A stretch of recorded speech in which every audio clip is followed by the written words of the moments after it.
코딩 공부를 할 필요가 있을까? 개발자가 네. 직접 코딩할 일은 정말로 거의 없을 거다. 대비 안 하면 모든 산업이 다 루저가 되는, 모든 기술은 새로운 직업을 만들어내. 그건 이때까지 얘기고, 에이 그래도 초등학교 선생님 뭐든 할 일 있겠지라고 하는 생각은 저는 좀 한가한 생각 같다. 그리고 직업도 저는 작은 얘기였죠, 진짜로. 인류가 더 이상 번식을 하지 않는 판사를 다 AI로 교체해야 된다. 여러 직업의 분들이 찾아오시는데 그중에 한 분은 진짜 판사셨어요. 부장 판사셨어요. 제가 인상 깊게 들은 얘기가, 네, 파트 2는 어떤 얘기냐면 좀 이제 AI 기술이 발전하면서 좀 미래에 대한 이야기나 좀 철학적일 수 있는 이야기들, 네. 그런 생각들을, 사실 당연히 미래의 이야기이기 때문에 뭐 절대 정답은 당연히 없겠지만 그냥 대표님의 이제 또 AI 기업을 이끄는 대표님의 입장으로서의 또 의견들을 많이 궁금해하실 것 같아요. 예. 그래서 그런 이야기들. 네. 그 전반부 얘기는 네네네. 제 인생 얘기고 네네. 그랬으니까 제가 좀 더 얘기하기 쉽긴 했는데, 네네. 후반부 얘기는 네. 그 저의 뇌피셜로 들어주시기 바랍니다. 네네. 맞아요. 이게 뭐 사실 미래 얘기를 뭐 아무도 맞출 수는 없잖아요. 그래서 저의 뇌피셜이니까 저는 뭐랄까, 뭐 제 생각을 얘기하는 거긴 하지만 예. 그래도 방송에서 얘기하려니까 내 뇌피셜을 얘기하는 게 되게 부담스럽긴 한데 뭐 들어주신다니까 제 뇌피셜을 얘기하는 걸로. 좋습니다. 예. 그러면은 이제 시작을 해보도록 하겠습니다. 우선 이제 AI가 그 대표님의 예상대로 어마어마하게 지금 요즘에 특히나 챗 GPT 이후로 아마 세계적인 열풍이 된 것 같아요. 그래서 아무래도 좀 AI를 그 이전부터 공부하고 준비해오던 입장으로서 챗 GPT가 불러온 그 열풍에 대한 좀 느낀 점이 남다르셨을 것 같은데 어떠셨는지 좀 궁금합니다. 예, 그 아까 한 얘기 조금만 다시 하면, 네. 저는 2020년도에 오픈 AI에서 GPT-3를 이제 모델을 공개하고 플레이그라운드라고 만들었을 때 네네. 써보면서 너무 충격을 받았었어요. 그때 제가 어떤 순간이 기억나는데, 네. 제가 테스트를 하다가 뭐 출발이 뭐였냐면 니가 가라 하와이, 이걸 제가 영어로 넣기 시작했었어요. 네네. 그래서 니가 가라 하와이. 근데 얘기하다 보니까 얘가 하와이의 바다에 들어가고 뭐 내 손을 잡고 바다에 빠지고 막 이런 얘기를 서로 주고받다 보니까 제가 어느 순간 약간 사람과 대하는 느낌이 제가 순간 들었었어요. 그때 그러면서 좀 무서워가지고 제가 그 순간 딱 그 채팅 세션이 있잖아요. 세션을 딱 끊고 이제 그걸 기록으로 남기고 이제 그냥 그만뒀거든요. 이게 진짜 살짝 무서웠었어요. 근데 그걸 제가 그 2020년도에 GPT-3 쓰면서 느꼈단 말이에요. 그리고 제가 딥러닝이 잘 될 거라는 생각을 워낙 많이 했었지만 그래도 AGI라는 말이 무슨 말인지 제가 뭐랄까 받아들이기는 쉽지 않았었어요. 근데 2020년도에 GPT-3 보면서 AGI라는 말이 이런 거겠구나. 이런 거구나. 이래서 딥러닝 그 쪽에서 이제 존경하는 분들, 예를 들면 그 중에 뭐 데비스 하사비스도 있고 뭐 오픈 AI의 뭐 샘 알트만도 있고 뭐 여러 가지 분들 계신데, 그분들이 AGI 얘기를 종종 했었단 말이에요. 그때도 무슨 얘긴가 약간 그랬는데 그때 알았어요. 그래가지고 그때부터 AGI가 좀 더 진지하게 다가오기 시작했고 그랬는데, 아까 얘기한 대로 세상은 아직 그것과 너무 거리가 멀게 돌아가는 것 같은 거예요. 그래서 채팅은 좀 임팩트가 약한가? 근데 달리가 나와도 사람들이 제가 어디 가서 달리 강의 같은 걸 하잖아요. 그럼 약간 그래서 뭐 약간 이런 반응이 더 많았어요. 그 인공지능이 그림 그려서 뭐 약간 이런 반응이었거든요. 그리고 뭐 저 정도 그려서 뭐 약간 이런 느낌이었어요. 근데 이제 저는 딥러닝의 발전 속도를 알고 우리 컴퓨터 발전 속도 이런 걸 생각해 보면 야 지금 저 정도 그리면 1년 뒤 2년 뒤 어떨까 이런 걸 상상할 수 있잖아요. 근데 제가 생각한 것보다 너무 빨리 챗 GPT가 나오고 달리 이제 달리 3까지 나왔죠. 그럼 말도 안 되게 진짜 어이가 없죠. 말도 안 되게 발전하고 있는데 그 어떤 느낌의 시초가 원래 이제 딥러닝에 대해서는 한 10년 전에 10년 안 됐구나. 한 7, 8년 전에 아주 강렬한 게 있었고 두 번째로는 GPT-3를 보고 이제 AGI의 느낌까지 받을 정도로 이제 이랬는데 세상은 좀 그것과는 거리가 멀다라는 느낌을 받고 있었다가 챗GPT가 나오고 나서 이제 세상이 충격을 먹는 걸 보고 두 가지 충격을 먹었는데 저는 하나는 야 이제 챗GPT 진짜 장난 아니다. 너무 대단하다가 하나였고, 두 번째로는 세상이 이제 이걸 알다니, 어떻게 이제 이걸 알지? 약간 그것도 충격이었는데 재밌는 거는 아까 반성 프로세스나 이런 얘기랑도 좀 이어지는데 오픈 AI 안에서도 챗GPT 출시 전에 혹시 좀 논의가 있었던 얘기 들었나요? 들었어요. 오픈 AI에서 챗GPT를 출시할 때 샘 알트만하고 몇 명은 이거 지금 출시하면 좋을 것 같다. 근데 좀 더 많은 사람들은 야 이게 사실 GPT-3 플레이그라운드라 아까 제가 봤다는 거 있잖아요. 뭐가 다르냐? 기술적으로도 별로 의미 없고 원래 우리 서비스 하던 거랑 그걸 채팅으로 좀 바꾼 거일 뿐이다. 근데 실제로 그래요. 그러니까 실제로 그 GPT 3.5라는 모델은 이미 플레이그라운드에서 쓸 수 있었고 그거를 약간 채팅용으로 조금 더 이제 그 RLHF, RLHF 좀 해가지고 뭐 하여튼 인터페이스 좀 바꾸고 뭐 기술적으로 진보는 크게 없었어요. 챗GPT라는 게 그 전에 GPT 3.5 모델 대비해서는. 근데 이제 리스크는 많죠. 그 전에 이제 그런 채팅 서비스들 했다가 문 닫은 서비스 많거든요. 그 이유는 전부 다 뭐 얘가 욕을 배운다거나 성적인 말을 한다거나 뭐 인종차별을 한다거나. 그러니까 오픈 AI 입장에서는 얘가 이미 플레이그라운드 같은 데서 사람들한테 써보긴 했었고 채팅이 아니어서 그랬지. 그 다음에 리스크는 크고 서비스 문 닫고 막 옛날에 마이크로소프트에서 그런 애들 하루 만에 문 닫고 이러거든요. 그러니까 사내에서 걱정이 많았대요. 그리고 그 오픈에서 뭐 하냐 이런 의견이 많았다는 거예요. 근데 그것도 반성 프로세스랑 이어지는 거죠. 그러네요. 이렇게 초대박이 날 줄은 오픈 AI 안에서도 잘 몰랐다. 신기하네요. 근데 어쨌든 어떻게 해가지고 욕 안 하게 하고 인종차별 안 하게 어떻게 해가지고 오픈을 했더니 갑자기 초대박이 났는데 이건 오픈 AI에서도 예상 못한 반응이었다. 그러게요. 와, 저도 사실 그걸 챗GPT가 딱 나와서 이게 나왔구나라고 들었을 때 저도 진짜 이게 잘 될 거라 생각 못했던 게 저도 플레이그라운드 써보고 했던 것들을 경험이 있으니까 이거랑 크게 다르지 않나서 이렇게 퍼질 줄 저도 잘 예상을 못했거든요. 그러니까요. 저도. 그게 그래서 반성 프로세스 같은 거로 이어서 얘기해보자면 그게 얼마나 힘든 거냐면 사실 본인이 그렇게 만약에 난 당연히 챗GPT 잘 될 줄 알았지 이런 생각이 든다면 그게 이제 자기 합리화 과정을 거치는 건데 진짜 아셨다면 대단한 거고 그게 아니라면 사실 그걸 잘 알면 주식에서 다 성공할 수 있어요. 그러네요. 어떤 새로운 음료수가 나왔을 때, 저 음료수 옛날에 그 과자 뭐였죠? 뭐 허니버터칩 뭐 이런 거. 허니버터칩 같은 거 나왔을 때, 허니버터칩 대박. 주식 바로 사면. 주식 바로 사고 그러면 성공하는 거죠 주식으로도. 그러네요. 그게 너무나 힘든 겁니다. 그래서 챗GPT가 나왔을 때 저의 충격은, 야 세상이 여기에는 이렇게 반응을 하는구나. 그리고 또 이렇게 좋아지다니. 근데 그 뒤로는 계속 충격만 받고 있어요. 그러니까. GPT-4가 나오겠지 했는데 금방 나왔고 그러니까요. 몇 달 만에 나왔고 그 다음에 마이크로소프트가 코파일럿 그 오피스에 붙이는 속도가 너무 장난이 아닌 거예요. 너무 빠르다. 야, 그 공룡 마이크로소프트가 어떻게 이렇게 빨리 움직이나. 근데 그 스토리도 제가 좀 들어보니까 또는 비하인드 스토리를 들어보니까 이미 마이크로소프트의 경영진과 예를 들면 빌 게이츠 이런 사람까지 포함해서 챗GPT 출시하기 전에 야, 그게 1년밖에 안 됐구나. 작년 여름에 1년밖에 안 된 일이다. 작년 여름에 마이크로소프트 창업자 오픈 AI 중요한 사람들 임원진들 다 모여가지고 그 GPT 3.5의 충격을 한번 봤대요. 그러니까 챗GPT가 나오기 전에 한번 본 거야. 얘가 코딩도 하고 뭐 본 거야. 그러면 이제 그 인사이트가 좋은 분들이 보기에는 야 이제 큰일 났다.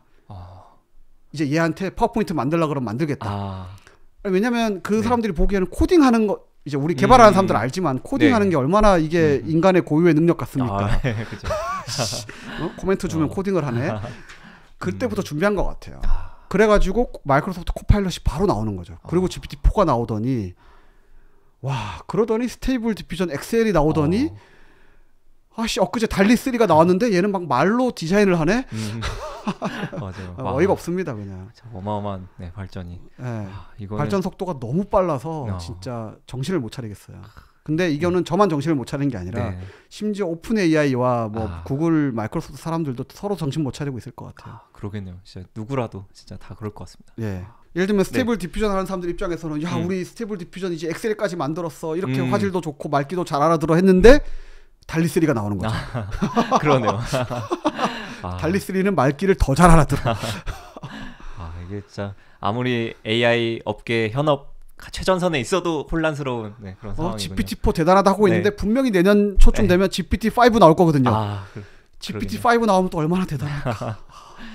진짜 정신 못 차리겠어요. 진짜 매주 뉴스를 전하는 입장에서 엄청 빠른 것 같아요. 매번 깜짝깜짝 놀랍니다. 그러면은 이거에 좀 이어질 수 있는데 사실 기술이라는 게 뭐 기술의 발전들을 계속 겪어오면서 느끼셨겠지만 뭔가 어떠한 열풍이 막 불 때가 있고 그거에 이제 또 꺼지는 시기가 있잖아요. 그래서 뭐 대표적으로 블록체인 막 NFT 이런 거 엄청 열풍 불었다가 금방 또 이렇게 죽게 되는 경향성이 있는데 AI도 혹시 이렇게 지금은 엄청 뜨지만 또 금방 아무도 관심 안 가지고 이렇게 되지 않을까라고 생각해 볼 수도 있을 것 같은데 어떻게 생각하시나요? 일단 뭐 두 가지로 답부터 얘기하면 절대 아니고 절대 왜 그런지를 말씀드릴게요. 제가 아까 컴퓨터를 전공하게 된 이유를 설명드렸었잖아요. 그건 순전히 개인적인 운 같은 거였는데 컴퓨터 산업에 대해서 생각하고 한 건 아니었어요. 근데 지금 이제 개발을 하시겠다는 분들은 네. 저는 매우 운이 좋다랄까 아니면 판단을 잘 하셨다고 생각하는데 제가 좀 이렇게 사회적으로 경제적으로 잘 어느 정도 잘 되게 된 데에는 제가 노력하고 아까 뭐 정직 성실 이런 얘기를 했었지만 사실은 네. 더 근본적으로는 컴퓨터 산업이 뒷받침이 돼 있는 거예요. 저는 그냥 컴퓨터가 좋아서 이 산업에 뛰어들었지만 예를 들면 저는 노래가 좋아서 케이팝을 하고 있는데 케이팝이 잘 되는 거예요. 그럼 같이 잘 되는 거죠. 컴퓨터 산업은 70년 동안 네. 지난 70년 동안 한 번도 후퇴한 적이 없어요.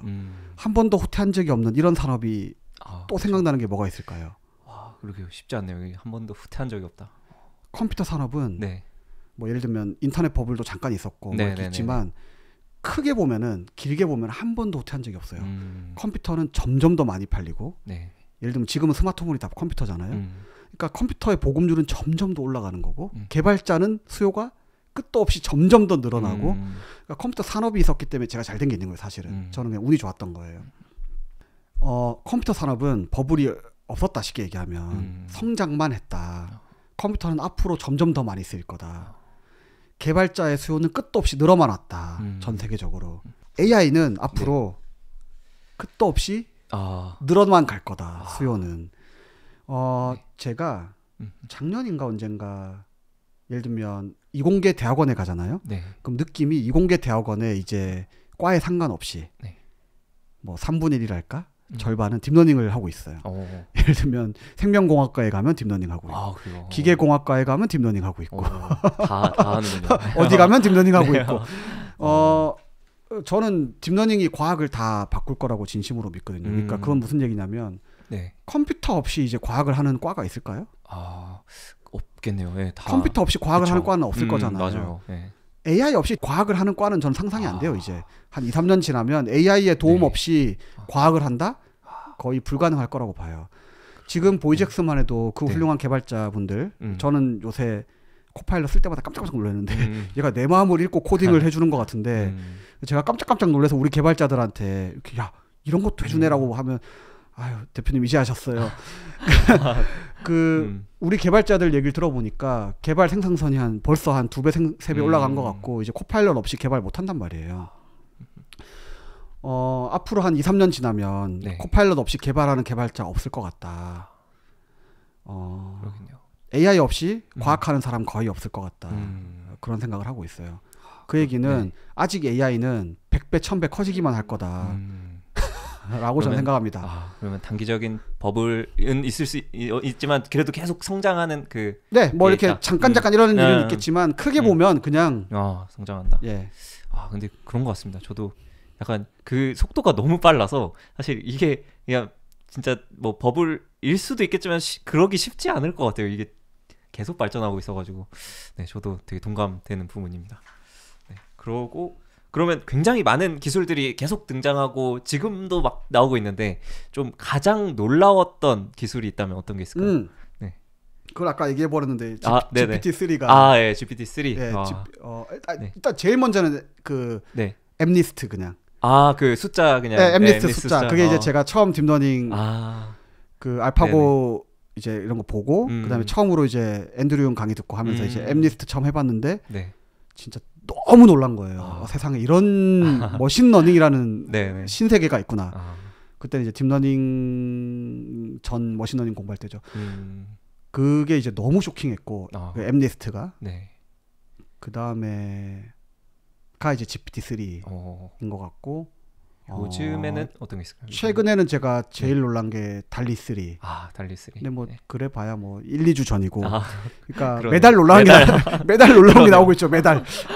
그 전에 또 놀랐던 것 중에 예를 들면 이런 거 있어요. 트랜슬라토트로디던가 이름이 뭔지 기억이 안 나는데 원래 예를 들면 더빙이다, 통역이다 그러면 통번역이다. 그럼 내가 일본어로 얘기하면 당연히 STT를 통해서 그러니까 내가 일본어로 얘기한 거를 텍스트로 바꾸고 그거를 이제 번역을 한 다음에 그걸 다시 한국어로 합성하고 이게 다 이제 당연히 그런 모델을 거치는 거고 그랬는데 그 어떤 하나의 이제 엔드투엔드 모델 같은 게 나왔는데 얘는 중간에 번역 과정이나 텍스트로 전사하는 과정을 거치지 않고 일본어 웨이브가 들어오면 한국어 웨이브가 나가는 그런 모델이 있어요. 뭐 그런 것도 너무 충격적이었고 그런 게 많죠. 너무 많죠. 맞아요. 네, 이게 지금 방금 떠오른 거 하나일 뿐이고 뭐 한 달에 하나씩 있죠. 말도 안 된다. 이게 말이 되나? 진짜 엄청 빠른 발전인 것 같습니다. 그러고 이제 AI 발전 중에서 또 빼놓을 수 없는 부분이 제 생각에는 오픈 소스가 진짜 엄청 빠르게 발전하는 것 같아요. 그 구글 실제로 유출 문서에서도 나온 내용인데 그 구글 그 AI has no moat라는 이름으로 그 세미 애널리틱스라는 그 뉴스레터 발행하는 곳에서 나온 이야기인데 그 구글 같은 이제 구글이나 오픈 AI와 같은 그런 클로즈한 기업들도 그 AI를 엄청 발전시키고 있는데 그 오픈 소스의 발전 속도가 어마무시해서 결국에는 그 해자 그러니까 뭔가 기술적 장벽 없이 그게 다 무너지고 오픈소스에 잡아먹힐 것이다. 이런 문서가 구글 내부에서 나와서 되게 화제가 됐는데요. 그래서 이런 오픈소스가 이제 이렇게 발전하다 보면 앞으로 실제로 그 구글의 우려처럼 그런 대기업들은 무너지고 오픈소스가 더 앞서는 세상이 올지 그것에 대해서 좀 궁금합니다. 일단 저는 대학 들어가자마자 그때가 리눅스 나오고 그 다음 해인가 그랬어요. 그리고 제가 리눅스를 너무너무 좋아했었고 그다음에 요즘에는 그런 말을 아예 안 쓰는데 아까도 얘기한 대로 제가 열심히 할 때는 그런 단어가 없다가 그 다음엔 잠깐 단어가 나왔다가 심지어 지금은 그 단어조차 사라진 것 같은데 램프 스택이라는 게 있어요. 램프 스택. 네, 램프 스택이 뭐냐면 리눅스, 아파치, MySQL, PHP던가 그 램프라고 불렀어요. 근데 일단 제가 열심히 그 리눅스, 아파치, MySQL, PHP를 열심히 썼었는데 그걸 열심히 쓸 때는 그 단어가 없었다가 좀 지나고 났더니 이제 풀스택 이런 단어 나올 때 이제 램프라는 단어도 나왔었고 지금은 그 단어조차 사라진 것 같은데 그러니까 리눅스, 아파치, MySQL, PHP 이게 다 오픈 소스로 돌아가던 스택이었죠. 전 오픈 소스 혜택을 엄청 많이 받고 오픈 소스를 정말 약간 사랑하는 그 철학 자체를 좋아하는 그런 게 있었고 지금도 여전히 지금은 어떻게 생각하냐면 이 소프트웨어 산업이 지금 세상을 다 먹고 있다 이런 비유가 있는데 그건 실제로 그렇고 아까처럼 컴퓨터만큼 이렇게 꾸준히 발전한 산업이 없는데 그 중에 그 요인 중에 하나가 저는 이 소프트웨어 산업이 오픈소스 정신을 갖고 있다라는 거에 기인한다고 봐요.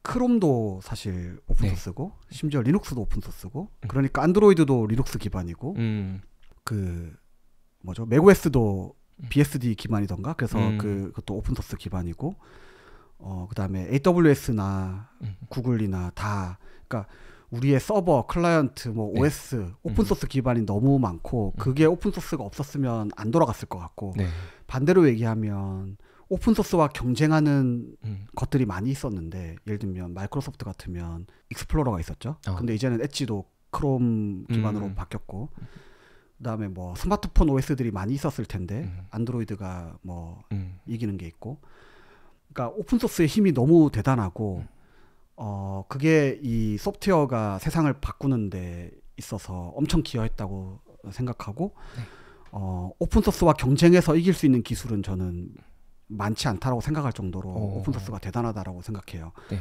그래서 어떤 주제에 대해서 오픈소스에 관심이 있다면 그게 어떤 되게 기술적인 거라면 저는 사실 오픈소스랑 경쟁하는 거는 되게 안 좋은 선택이라고 보거든요.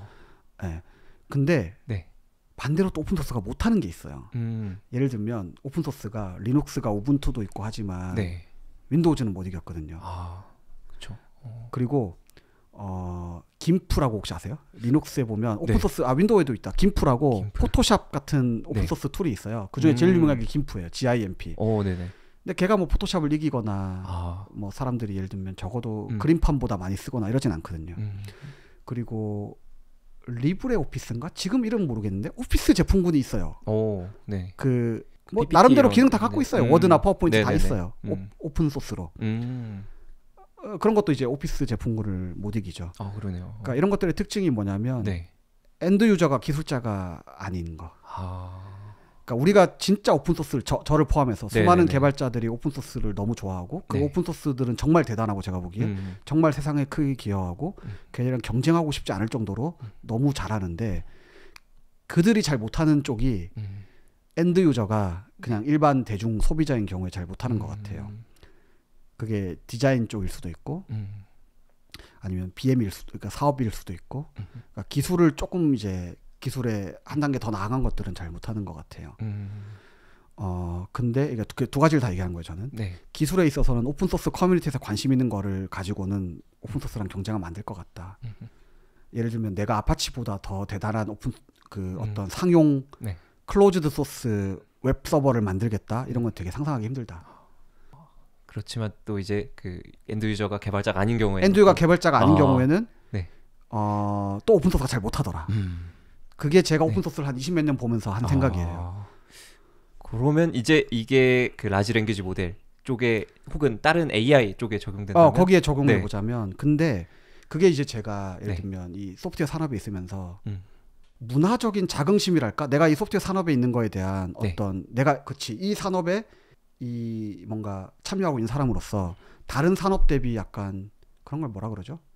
아무튼 자긍심 뭐 그런 게 좀 있었다면 우린 오픈 소스가 있지 약간 이런 게 있는 거예요. 근데 AI는 그보다 더한 거예요. 보니까 AI는 이게 처음에 아까 말씀드린 대로 학계가 움직이잖아요. 근데 어떻게 하다 보니까 이 소프트웨어 동네잖아요. 어쨌든 AI도. 근데 그 문화적 영향을 너무 많이 받았는지 AI 쪽은 원래 소프트웨어보다 훨씬 더 오픈 쪽으로 간 거예요. 그러니까 모델들도 다 오픈하는 걸 당연하게 생각하고 그러니까 GPT 모델도 다 오픈돼 있잖아요. 네네. 그리고 모델 오픈도 이제는 웨이트 오픈까지도 많이 하고 코드는 당연히 다 까고 그러니까 논문 나오면 기본적으로 코드가 같이 나오는 게 더 많고 논문에 코드가 네네. 딸려서 나오는 게 많고 아니면 어차피 논문이 거의 아키텍처가 다 공개되기 때문에 한 일주일 내로 구현이 다 나오고 어차피 그리고 요즘에는 웨이트까지 공개하는 경우가 많고 그래서 원래 오픈 소스가 오픈 소스였는데 이제는 그보다 좀 더 나간 것 같아요. AI 쪽은 오픈 데이터, 오픈 모델. 뭐 이렇게까지 가고 있는 것 같아요.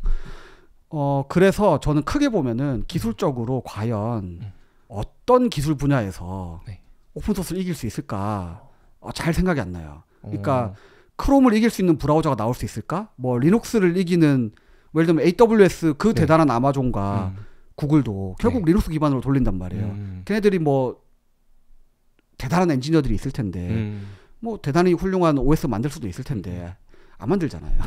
그냥 리눅스 쓴단 말이에요. 그러니까 저의 생각에는 AI 쪽도 기술적으로는 오픈소스 못 이길 것 같다. 그거는 거의 크롬을 만들겠다거나 리눅스를 만들겠다거나 뭐 있죠. 하여튼 그런 걸 만들겠다는 거랑 좀 비슷한 것 같다. 그래서 이거는 구글도 못 이긴다. 구글도 리눅스 쓴다는 거죠. 야, 그 문서가 나온 이유가 있었네요. 구글에서 그게 나온 이유가. 네. 그럴 수 있겠네요, 확실히. 네. 근데 하지만 윈도우즈와 오피스는 팔린다. 그러니까 챗GPT는 팔릴 수도 있는 거죠. 또는 코파일럿은 팔릴 수도 있는 거죠. 그러면 뭔가 그 모델이나 이런 쪽으로는 그 오픈 소스가 앞설 수 있지만 이런 제품 단에서 구글이나 오픈 AI가 이렇게 딱 사용자들이 좋아할 만한 제품을 만든다면 그거는 이제 쭉 갈 수 있다. 그렇죠. 근데 사용자가 좋아하는 제품 만드는 거는 대기업만 하는 일은 아니거든요. 그러네요. 보이저 X도 워낙 그거는 수많은 스타트업들이 할 수 있는 일이거든요. 그래서 그러네요. 그리고 어차피 대기업은 바빠요. 뭐 하느라 바쁘냐면 대기업이기 때문에 큰 일을 하느라고 바빠요. 그러니까 챗GPT 만들어야 되고 챗GPT 플랫폼 만들어서 API 공개해서 수많은 스타트업이 들어오게 해야 되고 그런 거 하느라 바쁘거든요. 그리고 테슬라는 자율주행 해야 되고. 그러니까 예를 들면 테슬라가 뭐 부루 같은 거 만들 생각은 없단 말이에요. 그래서 그 스타트업에게는 기회가 계속 있다. 그리고 이제 스타트업들은 예를 들면 쿠팡이 뭐 처음부터 쿠팡인가? 뭐 토스가 처음부터 은행인가? 토스는 간편 송금 그렇죠. 그냥 뭐 500원 1000원 송금하던 그것도 문자로 막 송금하던 애들이 지금 은행까지 온 거잖아요. 그러니까 스타트업에게 기회는 항상 있고요. 그러겠네요. 오픈소스 얘기가 여기까지 왔는데 정리해보면 저는 AI도 기술적으로는 오픈소스 쪽에서 관심 있을 정도의 크고 중요한 기술들 못 이긴다. 예를 들면 구글이 크로미니엄의 그 기여한 바가 엄청 크죠. 그러니까 구글과 크롬은 굉장히 이렇게 그래도 어쨌든 오픈소스잖아요. 그러니까 이 업계는 너무나 오픈소스를 사랑하고 오픈소스가 너무 중요하고 오픈소스에 대항할 생각을 하면 죽어요. 그래서 마이크로소프트가 오픈소스에 약간 이렇게 대항하다가 이제 깨갱하고 이제는 I love 오픈소스 이러고 있는데 AI도 마찬가지일 것 같다. 하지만 오픈소스 쪽이 제품만 너무 못하더라. 그런 두 가지 생각을 다 합니다. 그래서 이제 스타트업들한테는 엄청난 기회겠네요. 사실 그 대기업이 어마무시한 자원을 쏟아서 만드는 것이 오히려 질고 오픈 소스가 이겨버리면 그걸 그냥 싹 가져다가 제품을 만들 수가 있는. 그렇죠. 근데 제품을 만들 때에도 예를 들면 내가 스타트업인데 뭐 물론 안드로이드도 스타트업이 시작한 거니까 나는 안드로이드 대항마를 만들 거야 라는 스타트업도 물론 멋지고 좋은데 그 확률적으로 굉장히 힘든 거고 뭐 그러니까 안드로이드를 이제 구글이 만들어주면 그 위에서 스타트업 할 일이 너무 많은 거잖아요. 배달의 민족도 하고 쿠팡도 하고 뭐 토스도 하고 하는 거잖아요. 그렇습니다. 그러면은 이제 대기업들이 아무래도 오픈 소스에 밀린다라고 하면 극단적으로 이제 GPT가 라마한테 지고 그러면 GPT를 이제 더 이상 만들어봤자 라마한테 밀리는 시대가 오고 혹은 달리를 막 열심히 개발해도 SDXL의 그 다음 버전에 밀려버려가지고 사람들이 다 그 오픈 소스만 쓰게 되면 대기업은 좀 약간 생존?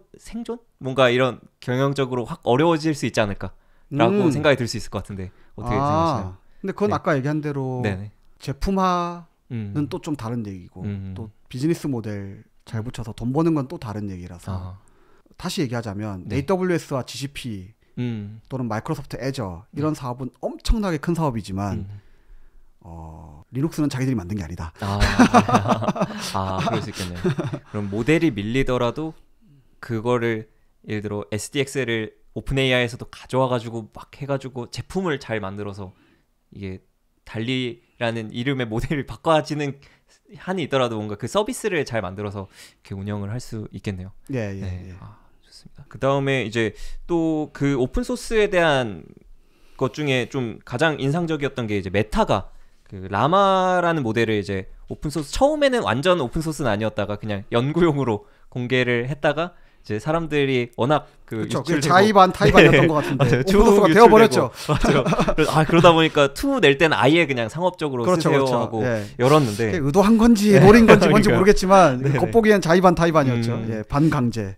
그래서 이것에 좀 해석을 어떻게 해야 될까 저도 되게 뉴스를 준비하거나 하면서 좀 고민이 됐는데 대표님 생각도 좀 궁금합니다. 그러니까 그 라마를 오픈 소스로 냄으로써 어떻게 보면 이제 메타에서는 그 자기들만의 이제 자기들만 가지고 있는 기술력 있는 오픈 소스를 풀어버리는 거니까 오히려 기업 입장에서는 안 좋지 않을까라는 생각도 들 수 있을 것 같은데. 근데 예를 들면 이것도 제가 똑같이 크롬이라고 비유해 볼게요. 또는 리눅스로. 구글 입장에서는 윈도우즈랑 경쟁하는 가장 좋은 방법 중에 하나가 제가 보기에는 리눅스 커뮤니티를 엄청 지원하면서 자기네들이 필요한 그러니까 원래 리눅스 오픈소스 커뮤니티가 나가는 방향이 있었을 텐데 하지만 또 구글이 필요한 방향이 있었을 거잖아요. 그걸 되게 친하게 잘 지내면서 엄청 지원해주고 이런 게 필요했을 거고 그다음에 옛날에는 이제 사파리 또는 뭐 엣지 이런 거랑 엣지가 아니죠. 익스플로러랑 경쟁해야 되는데 가장 좋은 방법 중에 하나가 크로미니엄 그 오픈 소스를 껴안고 그러니까 지금 메타의 뭐 본심은 제가 알 길이 없으나 메타가 이제 겉으로 보기에는 마이크로소프트나 구글과 AI 경쟁에서 많이 밀린단 말이에요. 그러면 제일 좋은 방법 중에 하나가 오픈소스 커뮤니티랑 잘 지내는 거예요. 아까 제가 얘기한 것처럼 오픈소스는 엄청난 힘을 가지고 있거든요. 그래서 예를 들면 파이토치가 이미 사실 그런 걸 보여주긴 했어요. 파이토치가 이제 메타에서 그 오픈소스 커뮤니티랑 되게 열심히 잘 만들었더니 구글의 텐서플로우를 파이토치가 이겨버리는 이제 모습도 보여주는 거죠. 근데 이제 모델들에서는 메타가 그 정도로 막 이렇게 그 정도로 놀랍진 않았었는데 이제 그거를 확 치고 나가버리는 방법 중에 하나인 거죠. 그런 그러니까 구글이 브라우저나 OS에서 경쟁하는 좋은 방법은 오픈소스랑 힘을 합하는 거다. 그런 선례들이 있었군요. 그거를 저는 그 실리콘밸리의 그런 거대 기업들은 잘 알고 있다고 봐요. 오픈소스랑 친하게 지내는 게 너무 좋고 특히나 경쟁할 때 우리가 1등을 따라잡는 데 있어서 3등, 4등이라면 승리 공식 같은 거죠.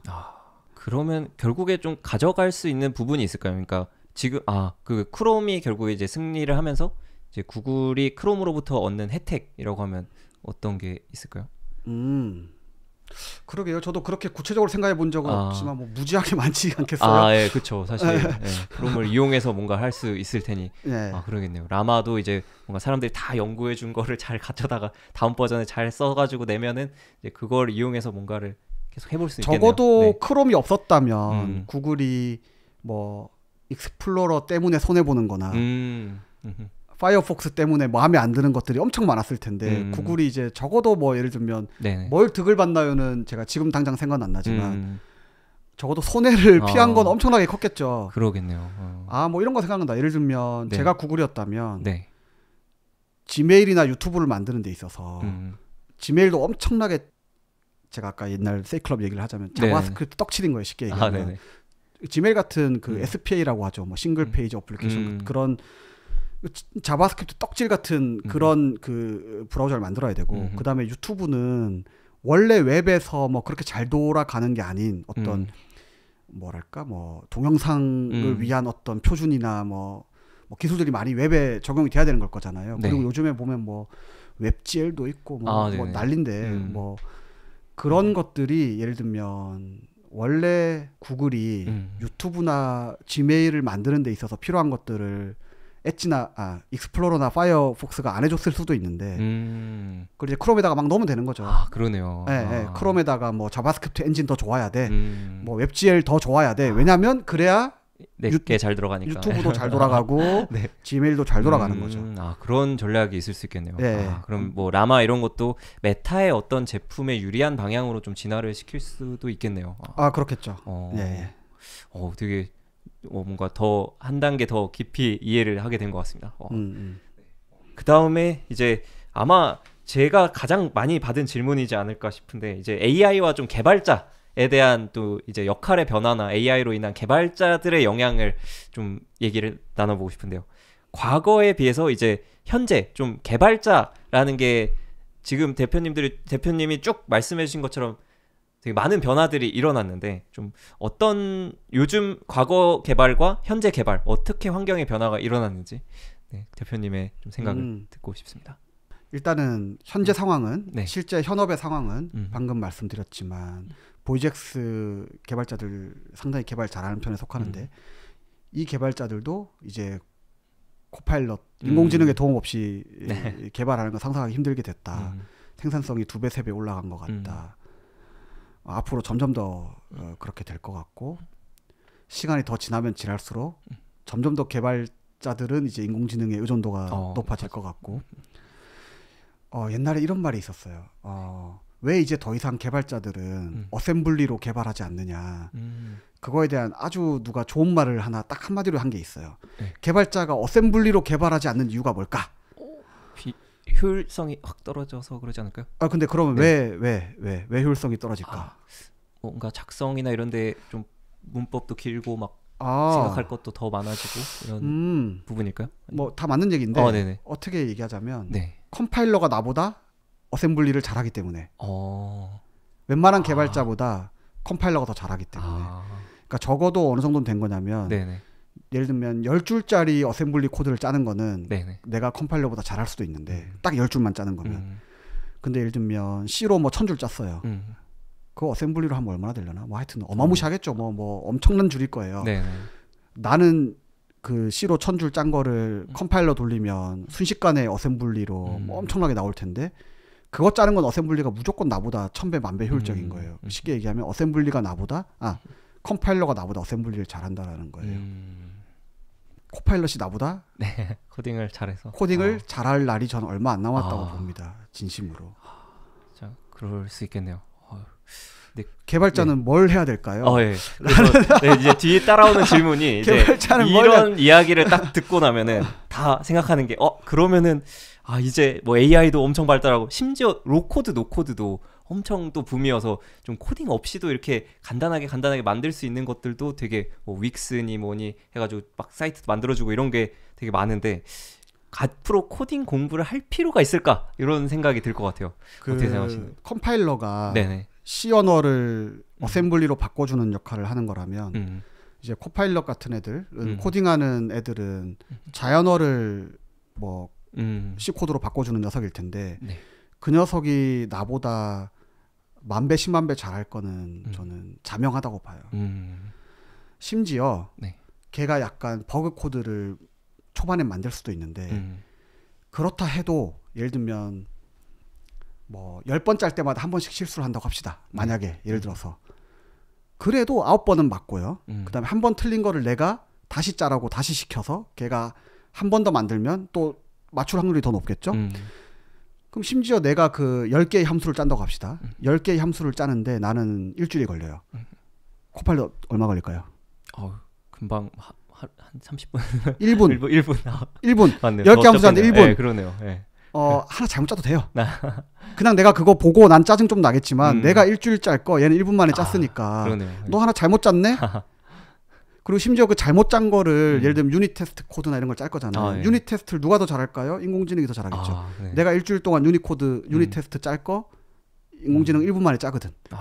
그럼 나는 이렇게 구경하고 있으면 돼요. 얘가 유닛 테스트를 짰고 얘가 코딩을 짰고 유닛 테스트가 쟤를 돌려가지고 네. 이렇게 구경하고 있다가 야 너 잘못했네 라는 말을 처음엔 좀 하겠지만 나중엔 내가 그 말도 안 해도 되겠죠.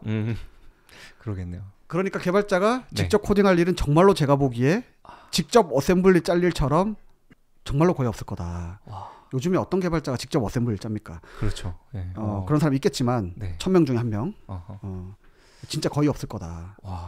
그러면은 개발자는 도대체 약간, 뭘 하고 먹고 살아야 되냐. 네네.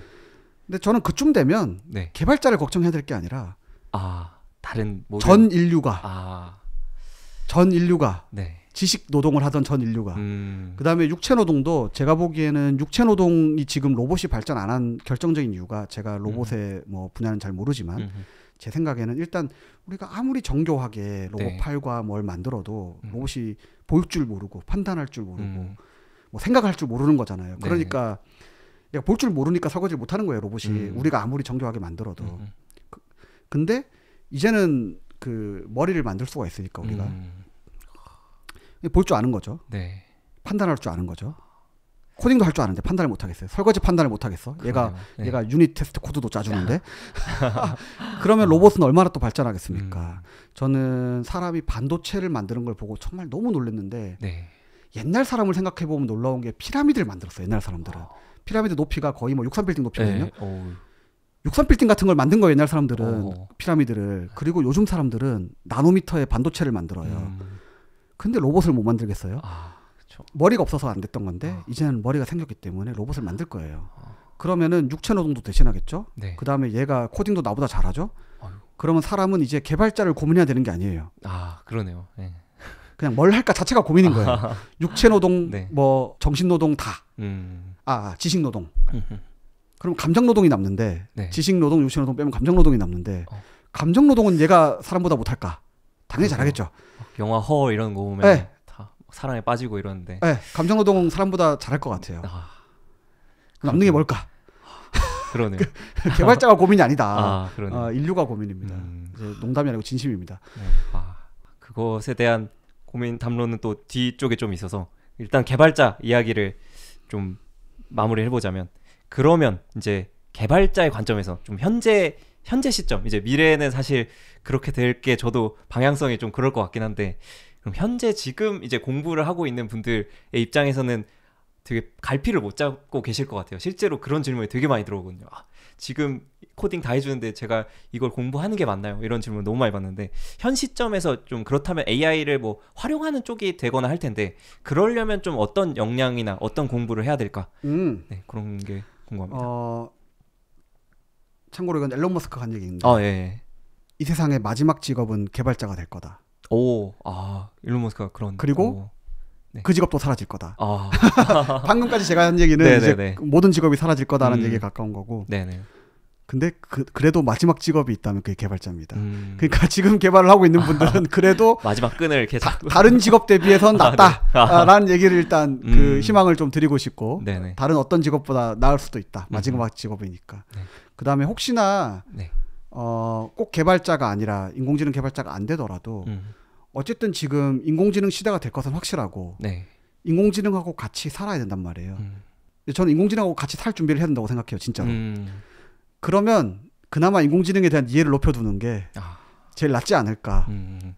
그래서 근데 인공지능 그 공부를 하려면 기본적인 소프트웨어 공부는 좀 해야 되거든요. 그러니까 코딩 공부 좀 하고 그다음에 딥러닝 공부 좀 하고 하는 게 그나마 할 수 있는 공부 중에 제일 남는 공부 아닐까 이런 생각이 좀 들고요.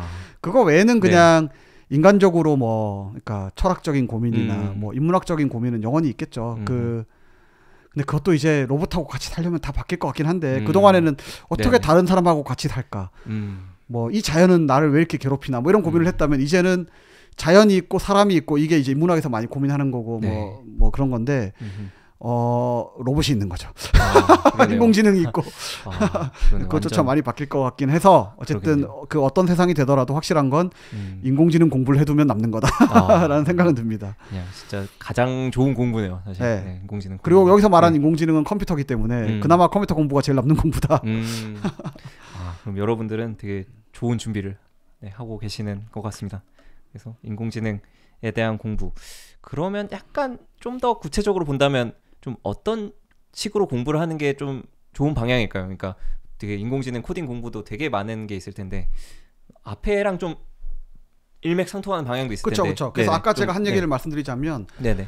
예전엔 더 심했고 요즘엔 좀 나아졌지만 아직도 여전히 그런 것 같아요. 인공지능이라 그러면 일단 어렵게 생각해서 개발 잘하시는 분들도 그거는 내가 할 수 있는 게 아니야 라고 생각하시고 그 다음에 또 딥러닝을 공부하려고 그러면 일단 뭔가 수학부터 해야 될 것 같고 뭐 통계, 선대, 뭐 미적분 뭐 이런 것들을 잘 알아야 될 것 같은데 제가 하고 싶은 얘기는 필요 없다는 게 아니고 근데 처음부터 그러는 거는 거의 내가 자바스크립트 공부, 리액트 공부하는데 이제 튜링 머신부터 공부하고 있는 거랑 거의 같은 거다. 튜링 머신을 또는 제가 이런 비유도 해요. C나 파이썬으로 코딩을 해도 되는 이유는 OS와 컴파일러가 있기 때문이죠. 이거는 OS와 컴파일러 만드신 분들이 매우 잘 만들어 뒀기 때문에 이분들이 잘하면 잘할수록 우리는 OS에 사실은 컴파일러가 좋으면 좋을수록 OS가 좋으면 좋을수록 우리가 그걸 덜 이해해도 돼요, 사실은. 근데 자꾸 어떤 공부를 좋아하거나 깊이 들어가는 걸 좋아하시는 분들은 물론 깊이 들어가는 건 좋은 자세인데 끝없이 깊이 들어가려고 그래요. 그러면 배달의 민족 앱을 만드는데 그 배달의 민족 앱을 만들려면 지도가 필요하죠. 내 위치도 필요하고. 근데 지도를 만들려고 봤더니 GPS라는 거가 나와요. 그래서 GPS를 이해를 해야 돼요. 내가 이해를 못하면 코딩을 못한다라는 생각이 되게 강하신 분들은 어떻게 되냐면 배달의 민족 앱 만들려는데 지도를 붙여야겠고 지도를 붙이려니까 GPS가 나와. 그래서 GPS를 공부해야 됐어. GPS를 공부하다 보니까 상대성 이론이 나와. 이렇게 되는 거예요. 그 다음에 또 코딩을 공부하다 보면 OS가 나오고 컴파일러가 나오고 OS와 컴파일러 뭐 하드웨어 이런 걸 공부하다 보면 메모리가 나오고 메모리를 공부하다 보면 반도체가 나오고 반도체는 양자역학이 나와요. 그러니까 결국에는 내가 배달의 민족 앱 만들려다가 양자역학과 뭐라고요? 양자역학과 상대성 이론을 공부해야 되는 상황이 벌어지는 거예요. 그러니까 적당히 끊어야 돼요. 제가 과하게 비유해서 그렇지 과장을 해서 그렇지만 실제로 이런 일을 하고 있는 분들이 많아요. 실제로 저도 그런 질문이나 뭐 얘기를 많이 듣는 거 보면 많은 것 같습니다. 그게 양자역학까지 안 가서 그렇지 적당히 끊어야 된다. 내가 하고 싶은 게 뭔지를 알아야 된다. 반도체나 양자역학 뭐 상대성 이론이 안 중요하다는 게 아니라 그건 내가 할 일이 아니다라고 끊어야 된다는 거예요. 적당히. 딥러닝 공부도 마찬가지인데 내가 뭘 하고 싶은 건지 또는 그걸 내가 언제 알 건지 내가 처음부터 양자역학부터 공부해가지고 배달의 민족 앱 만들 건지 그냥 안드로이드 어플 만들기 자바 헤드 퍼스트 자바부터 볼 건지 조코딩 보고 뭐 홈페이지부터 만들어 볼 건지 딥러닝도 마찬가지라는 거예요. 딥러닝도 충분히 그렇게 할 수 있고 초등학생도 딥러닝 해볼 수 있고 개발 좀 해보신 분들은 제가 늘 추천하는 게 앱리스트예요. 앱리스트를 파이토치나 그 텐서플로우 같은 걸로 짜는 거는 10줄이면 짜요. 아무것도 이해하지 마시고 그냥 10줄 앱리스트 파이토치 코드 한번 그 똑같이 그냥 뭐랄까 그 예제를 그냥 책에서 보고 그대로 복붙하듯이 코딩 해봐라. 그럼 10줄이 앱리스트가 돌아가는 게 보일 거란 말이에요. 앱리스트는 심지어 요새는 다운로드도 자동으로 다 되고 이미 막 임포트 할 수 있죠. 바로. 네, 앱리스트 데이터도 임포트 할 수 있고 막 이렇게 하고 나면은 막 내가 데이터 임포트 어떻게 해야 되나 막 이런 거 공부하고 안 해도 되는 거예요. 그럼 내가 막 컴퓨터 조립하는 것부터 공부 안 해도 되는 거죠. 코딩 공부하고 있는데 컴퓨터 조립부터 하는 거예요. 사실 앱리스트 다운받고 하는 거 공부하려면 그런 거 다 필요 없고 그냥 예제 10줄만 딱 넣어보면은 앱리스트가 돌아가는 게 나올 거잖아요. 그럼 그때부터 공부가 시작되는 거죠. 야, 너무 신기하다. 뭐냐 이거 도대체. 그렇게 해서 이제 본인이 신기한 거부터 하나씩 공부해 가는 거. 딥러닝 충분히 그렇게 공부 시작하시면 됩니다. 공감 많이 되는 내용이었던 것 같습니다. 확실히 이제 팔려고 생각하면 진짜 끝도 없이 팔려고 생각하면 끝도 없어요. 맞아요. 내가 라면 끓여보면 될 거를 괜히 파 써는 거 공부하고 뭐 어디 시장 가서 좋은 재료 뭐 어떤 닭이 좋은 계란을 낳나 이런 거 그 라면 끓이려다가 그런 거 공부하고 있는 사람들이 있다니까. 개발하는 거 보면. 맞아. 본인의 목적이 중요할 것 같습니다. 확실히. 네. 근데 또 아예 연구에 뜻이 있는 분들은 사실 뭐 파는 것도 좋을 것 같긴 한데. 네. 아니라면은 사실 제품 구현이나 이런 쪽이라면 대표님 말씀처럼 그렇게 가는 게 맞지 않을까 싶습니다. 아, 너무 좋습니다. 네. 그다음에 뭐 약간 연결되는 질문일 것 같긴 한데요. 이제 개발자 얘기들을 좀 주로 많이 했는데 개발자뿐만 아니라 이제 사실 이 보시는 분 중에 개발자가 아닌데 인공지능 시대가 왔으니까 좀 대비를 해야겠다라고 하면서 시청하시는 분도 꽤 많으실 것 같습니다. 그래서 그런 분들한테 좀 AI 시대가 이제 밀려오는데 개발자가 아닌 좀 일반인의 관점에서 다른 직업을 갖고 계신 분들의 관점에서 어떻게 하면 좀 살아남을 수 있을까? 좀 어떻게 좀 갈피를 잡아야 좀 유리할 수 있을까? 이런 것이 또 궁금합니다. 예. 네. 비개발자나 인공지능을 크게 아직 많이 못 보셨고 챗GPT나 달리의 신기한 것들을 써보신 정도의 분들에게 먼저 드리고 싶은 말씀은 10년 전에만 해도 네. 사람 얼굴 겨우 딱 하나 사람 얼굴만 흑백으로 뭐 128 정도의 해상도로 컴퓨터가 그렸다. 이게 최신 기술이었고 네. 그걸 사람들이 너무 놀라했었고 5년 전에만 해도 작곡 이런 거는 상상을 못했었고 네. 그랬습니다. 그 딥러닝의 어떤 예를 들면 달리가 신기하신 분은 인공지능의 그림 그리기 역사 최근 10년 이런 걸 보시면 너무 말도 안 되는 진짜 네. 초광속으로 발전하고 있다는 거를 보셨으면 하고 일단 그걸 제일 먼저 전달드리고 싶습니다. 그 네. 인공지능이 너무 빠르게 이 업계에 있는 사람들도 정신 못 차릴 정도로 심지어 그걸 만들고 있는 사람들 스스로도 정신을 못 차릴 정도로 발전하고 있다. 참고로 네. 인공지능이 아니라 스마트폰도 아이폰 나온 지 15년밖에 안 됐어요 지금. 그러네요. 2007년에 나왔으니. 네. 5년 10년 뒤면 도대체 인공지능이 어떻게 돼 있을까. 근데 인공지능의 파급력은 너무 엄청나기 때문에 저는 정말로 10년쯤 지나면 네. 고속도로에서 사람이 운전하는 게 금지될 거라는 게 좀 상상이 되거든요. 사람은 사고를 너무 많이 쳐요. 참고로 교통사고에 네. 한국에서 한 해 교통사고로 몇 명이 죽을까요? 사망. 잘 예상이 안 되네요. 한 몇백 명 다닐까요? 몇백 명. 네. 많이 줄어서 네. 4,000명입니다. 그래요. 와. 네. 교통사고로 4,000명이 죽어요. 아직도. 네. 그 4,000명 사망자 중에 네. 사람의 실수가 얼마나 될까요? 거의 대부분이지 그쵸? 않을까. 네. 뭐 제가 듣기로 80%인가? 네. 인공지능이 얼마나 그걸 많이 줄여줄까. 그리고 고속도로 사고에서 네. 사람이 졸거나 실수하거나 딴짓하거나 스마트폰 보거나 이런 게 얼마나 많을까. 10년쯤 지나면 정말로 자율주행이 네. 사고를 100분의 1로 줄일 수 있을 것 같고 100분의 1로 줄이면 사고가 안 날 거라는 건 아니에요. 사고가 날 수도 있는데 그래도 100분의 1로 줄 거예요. 그러면 예를 들면 뭐 고속도로 교통사고가 얼마인지 모르겠네. 뭐 사망자 부상자에서 뭐 한 10만 명 난다 칩시다. 네. 1년에. 뭐 10,000명 난다 칩시다. 10,000명. 근데 그게 사람의 운전을 금지하면 네. 통계를 내는 거예요. 10년 지나고 나서 자율주행 통계를 내보니까 야 10,000명 중에 이거 자율주행으로 했으면 9,000명은 아무 일 없었겠는데? 9,900명은 아무 일 없었겠는데 이런 시대가 올 거란 말이에요. 분명히. 10년 지나면. 그러면 자율주행을 허락하는 정도가 아니라 사람의 운전을 금지할 것 같아요. 제 생각에. 진짜 그럴 것 같습니다. 너 왜 고속도로에서 네가 운전해? 위험하게. 위험하게. 너 무슨 사고 치려고 너 다른 사람 다치면 어떻게 하려고 그래. 저 진짜 그렇게 될 것 같거든요. 그게 근데 50년 뒤에 얘기를 하는 게 아니다. 현실성 저는 10년 뒤 정도로. 그러니까 시내 주행까지는 조금 더 시간이 걸릴 수도 있겠지만 적어도 고속도로 정도는. 그래서 이렇게 기술이 빨리 올라오는데 이제 일단 관점에서 그거를 전해주고 싶고 그렇게 보면 일단 그 세상이 얼마나 빨리 바뀔 건지. 그럼 도대체 얼마나 직업이 많이 변할 거며 어떤 직업이 살아남고 뭐 못 살아남고 하는 게 있을 거고 그거를 대비하시라 계속 주시하시고 보고 계시라 라는 얘기 이상이 잘 안 나오네요. 이게 너무나 뭐랄까 마치 한 15년 전에 아이폰이 나오기 전에 스마트폰 때문에 세상이 얼마나 바뀔 거니까 뭐 이렇게 해야 된다라는 얘기를 하는 게 참 또는 인터넷이 나오기 전에 그런 것만큼이나 잘 얘기가 안 되는 것 같아요. 미래를 예측하는 게 얼마나 힘든 건지를 제가 잠깐 얘기를 해드릴게요. 폴 크루그만이라고 노벨상 받으신 분이 있어요. 노벨 경제학상. 예. 그분이 96년도인가? 그러니까 브라우저 이미 나오고 사람들이 인터넷 좀 쓸 때예요. 네. 그때 제가 그 인터넷에서 리눅스 다운받아서 막 뭐 이런 거 할 때예요 이미. 네. 그때 그 노벨 경제학상 그분이 지금 사람들이 인터넷에 열광하고 있는데 네. 10년만 지나면 이게 팩스보다 못하다는 사실을 깨닫게 될 거다.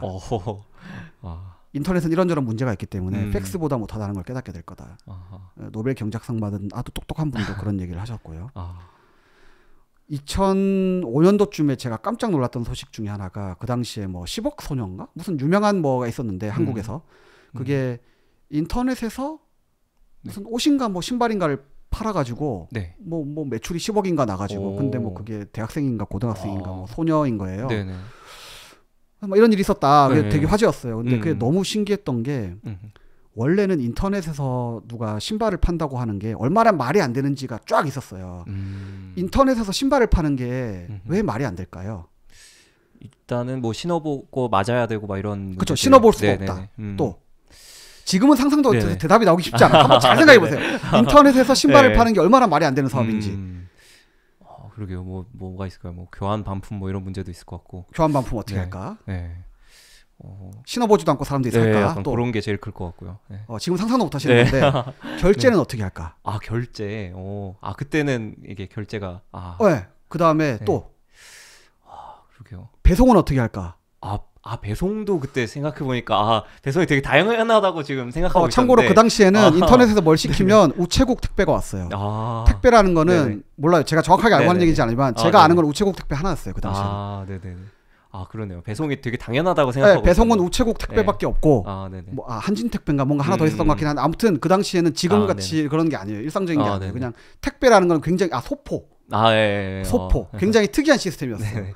근데 교환 반품은 어떻게 해? 인터넷에서 결제는 어떻게 해? 그러니까 신발을 산다라는 거는 굉장히 상상하기도 힘들었던 거예요. 그러네요. 지금 인공지능 시대를 상상하기 되게 힘들다. 한치 앞을 보기 힘들다. 그래서 제가 네네. 이렇게 대답을 제가 하기 힘들다라는 걸 길게 이해하고 있는데 아무튼 인공지능 시대에 대비해야 되고 뭐 산업적으로 보자면 모든 산업이 대비 안 하면 그냥 다 루저가 되는 거일 수밖에. 최근에 그 손정희 아저씨가 예. 뭐 원숭이 이런 얘기 했다가 맞아요.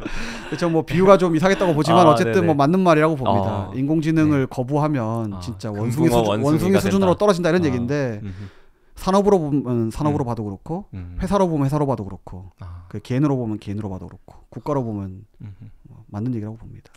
그렇군요. 네. 그러면 이 방송을 보고 계신 개발자가 아닌 분들도 어느 정도 그 AI 시대가 올 것을 좀 예상을 하고 AI 공부를 어느 정도 쫓아가야 된다. 약간 이런 거를 좀. 시대가 올 거라는 게 네. 10년 뒤 얘기가 아니다. 네. 금방 온다. 네. 아까 자율주행 얘기하면 꼭 네네. 이제 책임 소재 얘기를 하셔서 네네. 예를 들면 인공지능이 아무리 발전해도 예를 들면 의료나 뭐 운전이나 이런 거에 대해서 책임 소재 문제가 있어서 결국은 사람이 운전하지 뭐 이런 얘기가 있어요. 네네네. 거기에 대해서 이제 제 생각을 말씀드리면 네네. 1번 지금 제가 이제 오늘도 방송 끝나면 택시 타고 가야 될 텐데 택시 탈 때 내가 기사님을 알고 타느냐 또는 사고가 났을 때 만약에 불의에 뭐 사고가 났을 때 누가 책임지는지 내가 알고 뭐 하냐 아니면 실제로 뭐 누가 책임지는지를 뭐 그게 그렇게 중요한가? 그러니까 무슨 얘기냐면 제가 콜택시를 불러서 탔어요. 누가 책임질까요? 기사님, 콜택시 회사, 택시 회사, 뭐 앱, 그다음에 뭐 도로교통공사, 뭐 잔뜩 있을 거잖아요. 뭐 자동차 제조사, 뭐 나 손님 누가 책임질까요? 뭐 앞에 차, 뭐 뒤에 차, 그러네요. 모르잖아요. 누군가 책임지고 있다. 엘리베이터 타다 사고 났어요. 건물주, 엘리베이터 제조사, 엘리베이터 관리회사 누가 책임질까요? 그렇게요. 약간 싸움이 있겠네요. 뭐 1번 소비자는 관심 없다. 모른다 아무도. 어차피 누군가 책임지고 있으니까 법이라는 게 보호해주고 있으니까. 2번 누군가 책임지게 돼 있다. 엘리베이터 네. 관리회사든 네. 건물주든 엘리베이터 제조사든 네. 자율주행도 그렇게 될 겁니다. 그다음에 인공지능 의료도 그렇게 될 거고. 맞아요. 이게 사실 안 정해져 있다 뿐이지 사실 네. 어떻게든 이제 뭔가 판례가 나오거나 뭔가 나오거나 해서 네. 막 정해지고 그래서 그것 때문에 인공지능이 네. 못한다는 건 아니다. 앞으로 그러겠네요. 이제 우리가 잘 정해야 될 문제지만 맞아요. 네. 의사가 처방한 약을 먹고 내가 잘못됐어요. 의사 잘못인가 제약사 잘못인가 그 처방한 약을 그대로 해준 약국 잘못인가 먹은 내 잘못인가 아니면 병원 잘못인가 나는 모른다. 맞아요. 어떻게든 정해지겠네요 사실. 네, 네. 어떻게든 정해질 겁니다. 네. 네, 이제는 그 AI 규제에 대한 좀 생각들을 나눠보면 좋을 것 같은데요. 사실 AI 규제에 대해서 좀 되게 유명하신 뭐 일론 머스크를 비롯해서 샘 알트만도 막 6개월 중단해야 된다, 개발을 6개월 중단해야 된다 이런 성명서 같은 것도 발표한 적이 있고 또 AI가 뭐 위험하다 이런 거를 적극 막 미국 의회에 모였을 때도 막 적극 개진하고 그래서 정부 규제가 막 필요하다 이런 얘기를 특히 업계 리더일수록 더 많이 하게 되는 것 같아요. 그 사람들 뉴스 나온 걸 보면은.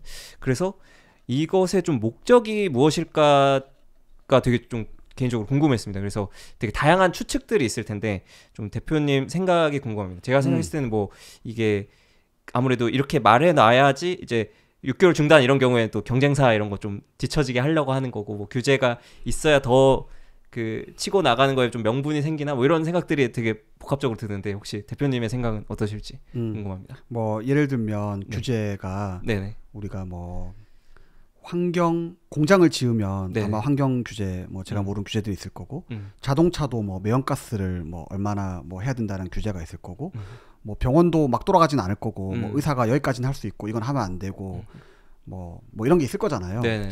그런 게 너무 중요한 문제이기 때문에 규제가 있는 거고 좀 더 나아가면 핵에 대해서 이제 전 세계가 네. 뭐 사실은 강대국들이 이제 뭐 지고 있는 거지만 뭐 규제를 하는 거고 또 뭐 생화학 무기 이런 것도 뭐 규제를 하고 있는 거잖아요. 그러니까 우리 생활 곳곳에 규제는 있고 AI는 생활 모든 곳에 들어올 거기 때문에 네. 당연히 규제는 반드시 필요한 거라고 보고 그래서 규제 논의를 이제 해야 되는데 이게 AI가 너무 광범위한 거다 보니까 네. 뭐 어디부터 논의를 해야 될지조차 지금 아마 시작도 못 하고 있는 거 아닐까. 뭐 그러니까 아무도 갈피도 못 잡고 있는 거죠. 예, 너무 빠르게 발전하고 있는데 전방위적으로 AI가 모든 곳에 영향을 줄 텐데. 네. 그래서 저도 잘 모르겠지만 일단 확실한 거는 규제는 반드시 필요한 거다. 네. 너무 위험하고 원래 생활 곳곳에 규제가 필요하듯이. 네. 예. 규제는 반드시 필요하다고는 봅니다. 근데 뭐 전 세계가 도대체 어떻게 해야 될지를 아무도 지금 뭐 갈피도 못 잡고 있다 이런 상황으로 생각합니다. 그래서 이제 아무래도 그런 인공지능 기업들의 총수가 먼저 이렇게 제시하지 않으면은 오히려 저는 그 생각을 했거든요. 이렇게 먼저 제시해서 규제를 만들자고 안 하면은 굉장히 이제 정말 대중의 질타나 이런 거 오히려 정부의 더 심각한 억압을 받을 수 있지 않을까. 그걸 안 해놓고 그냥 달리고 있으면. 아 맞아요. 예. 그래서 그냥 먼저 꺼내서 사실 이걸 잘 부드럽게 융화하기 위해서 이라는 좀 생각이 개인적으로 들긴 하네요. 네, 그렇죠. 규제를 안 하면 정부가 됐든 대중이 됐든 아니면 대중을 대표하는 정부가 됐건 누가 됐건 간에 너무 막 나가는 거에 대한 걱정이 당연히 있을 거고 너무 당연히 맞는 걱정이고요. 그러니까 차라리 규제를 받는 게 훨씬 낫죠. 네. 좋습니다. 그래서 이런 AI가 규제가 필요하다는 건 역으로 이제 위험성이 크다고 할 수 있겠는데요. 너무 크죠. 위험. 네. 그래서 어떤 위험이 좀 가장 큰 위험이라고 생각하시나요? 뭐 아까도 얘기했지만 그건 진짜 끝도 없는데 상상이. 일단 저는 뭐 당장 그 직업적 위험, 경제적 위험으로 보면 아까 얘기한 대로 진짜 모든 직업이 뭐라 그럴까? 이제는 그 직업이 그러니까 모든 직업이 영향을 받을 거라는 거에 대해서 부정하시는 분들이 이제는 거의 없는 것 같아요. 인공지능 그렇게 대단한 거 아니야 이런 얘기도 많았지만 이제는 그렇게 인공지능의 능력 자체를 부정하는 분들은 없는 것 같아요. 다만 두 파가 있는데 그래도 역사적으로 다 새로운 직업이 다 생기잖아. 그러니까 모든 기술은 새로운 직업을 만들어내. 물론 이때까지는 그랬던 것 같아요. 실제로 모든 기술은 결국엔 새로운 직업을 만들어냈죠. 근데 그건 이때까지 얘기고 이번에도 그러리란 보장이 없단 말이에요. 근데 이거는 너무나 큰 리스크니까 되돌릴 수 없단 말이에요. 네. 그래서 이때까지 그랬다고 뭐 앞으로 그러리란 보장은 없으니까 걱정해야 되는 건 맞는 것 같아요. 그래서 뭐 네. 당장 걱정해야 되는 것 중에 야 직업이 없는 세상이 오면 뭐 어떻게 되는 거야? 이게 상상도 안 되고요. 네. 상상도 안 되고. 예를 들면 뭐 당장에 하나의 예일 뿐인 거예요. 네네네. 그냥 모든 직업이 이럴 텐데 예를 들면 네. 모든 질문에 대해서 컴퓨터가 더 잘 대답할 거란 말이에요. 네. 어떤 초등학교 선생님보다 컴퓨터가 더 잘 대답할 거예요. 모든 과목에 대해서. 그리고 지금은 기계처럼 말하지만 이제 기계처럼 말도 안 할 거예요. 그렇죠.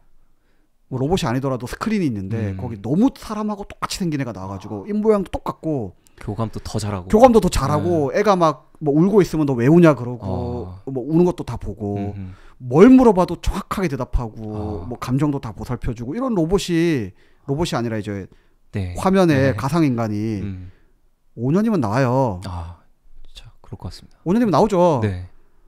그러면 초등학교 선생님은 뭘 해야 될까? 저는 그게 네네. 초등학교 선생님을 다 대체할 거라고 생각하진 않아요. 근데 네. 초등학교 선생님의 역할이 엄청 바뀌어야 될 건 확실한 것 같거든요. 그러네요. 네. 그리고 그게 더 나가면 네. 진짜로 한가하게 에이 그래도 초등학교 선생님 뭐든 할 일이 있겠지라고 하는 생각은 저는 좀 한가한 생각 같다. 아니 뭐 그럴 수도 있는데 네네네. 아닐 수도 있으니까. 아, 그렇죠. 네.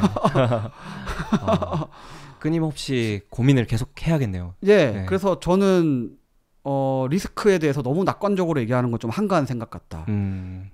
그리고 직업도 저는 제가 보기에 작은 얘기 같아요, 진짜로. 아, 직업도 직업조차도 작은 얘기고 더 큰 얘기는 어떤 거죠? 상상도 못할, 그러니까 이제 상상의 범위를 벗어나는 일들이 아. 이제 우리가 스마트폰 세상이 오면 어떻게 될지 상상 못하는 것처럼 인공지능과 로봇이 네. 인류 소멸 같은 거. 그런 것까지 터미네이터와 그러니까, 같은. 사람들이 예를 들면 여자친구 남자친구 사귀는 게 여러모로 좋기도 하지만 귀찮은 게 있단 말이에요. 네. 예를 들면 네네. 여자친구 남자친구보다 로봇이 더 좋은 것 같아.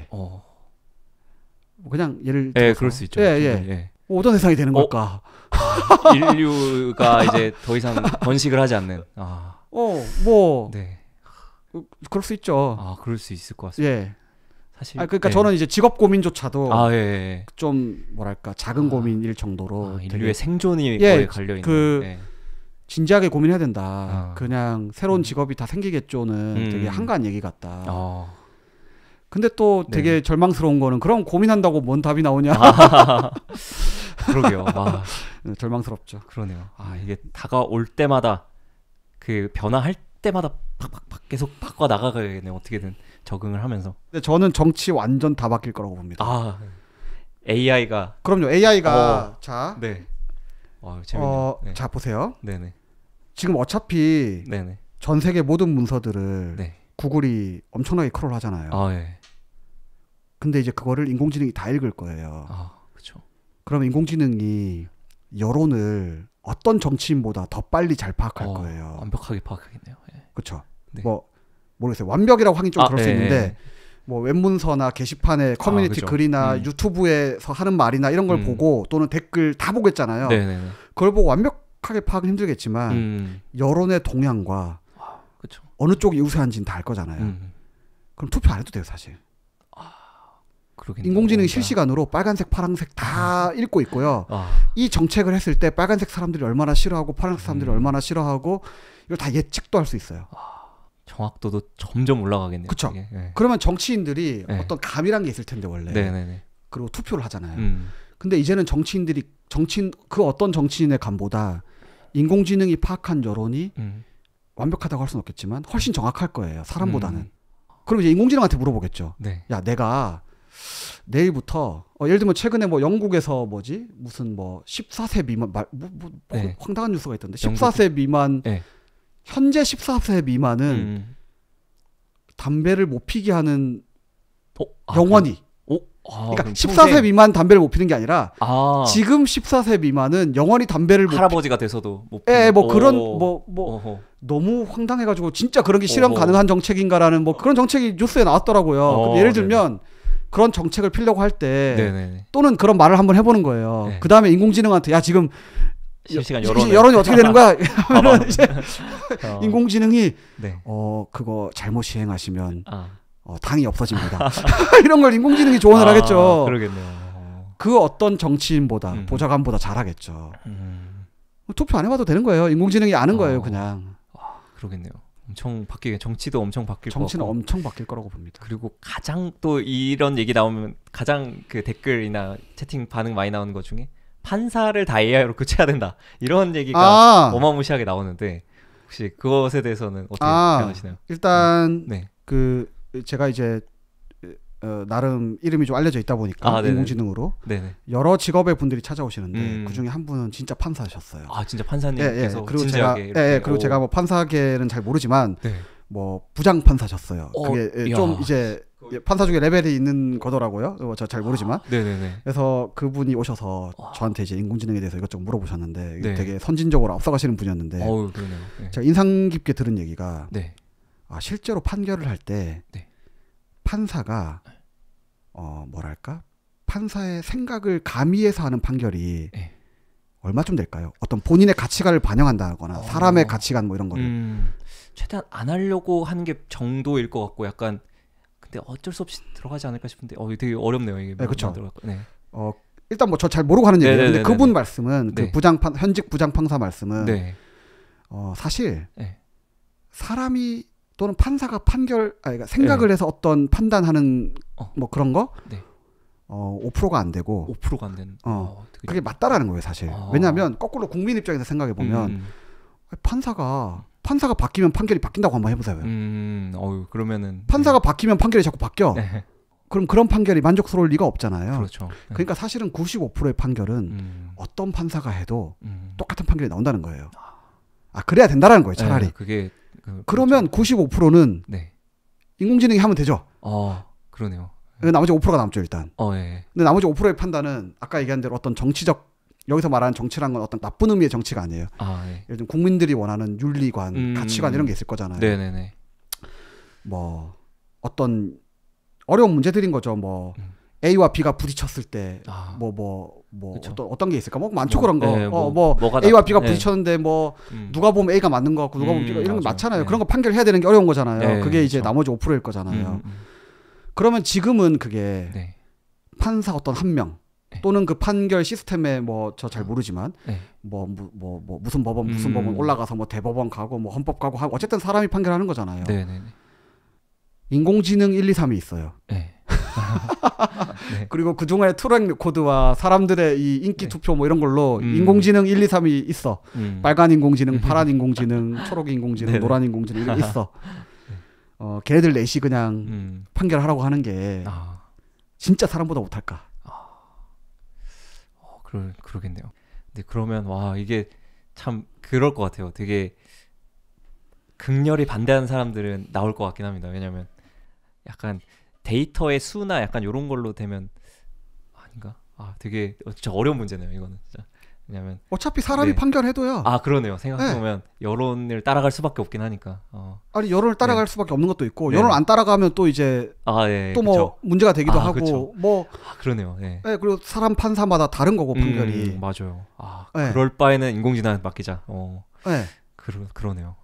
진짜 충격적이네요. 현직 이제 부장 판사님께서 오셨다는 게. 근데 아까 자율주행 얘기랑 비슷할 수도 있어요. 그러네요. 고속도로에서 사람이 왜 운전해? 야, 너는 뭔데? 판사가 감히 판단을 해.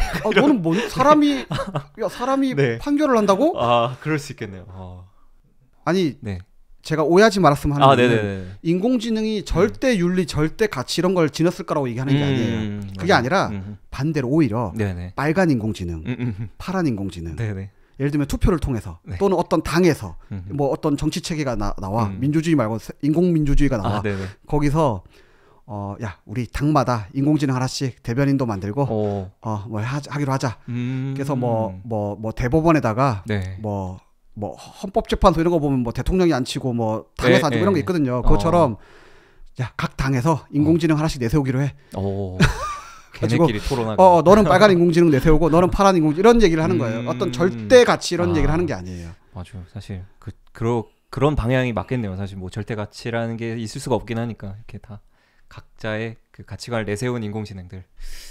그러겠네요. 네. 진짜 사천 얘기를 하고 있는 것 같네. 이런 얘기 해도 되는 거죠? 네. 아무튼 조금 정리를 해보자면 일단 뭐 판사를 정말 인공지능이 대체할 수도 있다. 그런 방향성이 이제 장의 절대 가치라는 건 뭐 있을 수 없으니까 이제 각각을 대표하는 가치를 가진 인공지능끼리 하는 게 정말 자율주행이 운전하는 게 당연한 것처럼 이제 인공지능이 판결을 하는 것도 당연한 시대가 그렇죠. 만약에 절대 가치라는 게 있다고 해봅시다. 그러면 절대 가치가 있어. 인공지능이 더 잘하겠죠. 그러네요. 그 절대 가치대로 하면 되니까. 사람이 못 하겠지 당연히. 사람이 어떻게 그쵸. 절대 가치를 다 지켜요. 맞아요. 사람인데.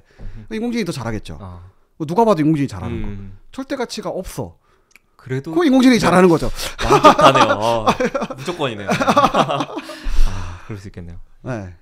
그래서 정치, 판결, 의료, 뭐 운전, 뭐 공장, 뭐 선생님 다 인공지능이 잘할 것 같다. 사람이 뭘 해야 되나 저는 고민입니다. 그러네요. 그나마 지금까지 제가 얘기한 것 중에 그나마 제일 이 중에 살아남을 것 같은 게 초등학교 선생님인 것 같아요. 방금 얘기한 것 중에 뭔가 사람은 사람을 필요로 하지 않을까. 특히 애들은. 맞아요. 뭐 알고 한 얘기는 아닙니다. 그냥 애들이 인공지능하고 같이 이렇게 하는 게 뭐랄까 너무 끔찍하다는 생각이 들어서 그런 건가? 그나마 이 중에 초등학교 선생님이 제일 나아 보인다. 미용사는 어떻게 될까요? 저 미용사 얘기하면 꼭 하는 얘기가 있습니다.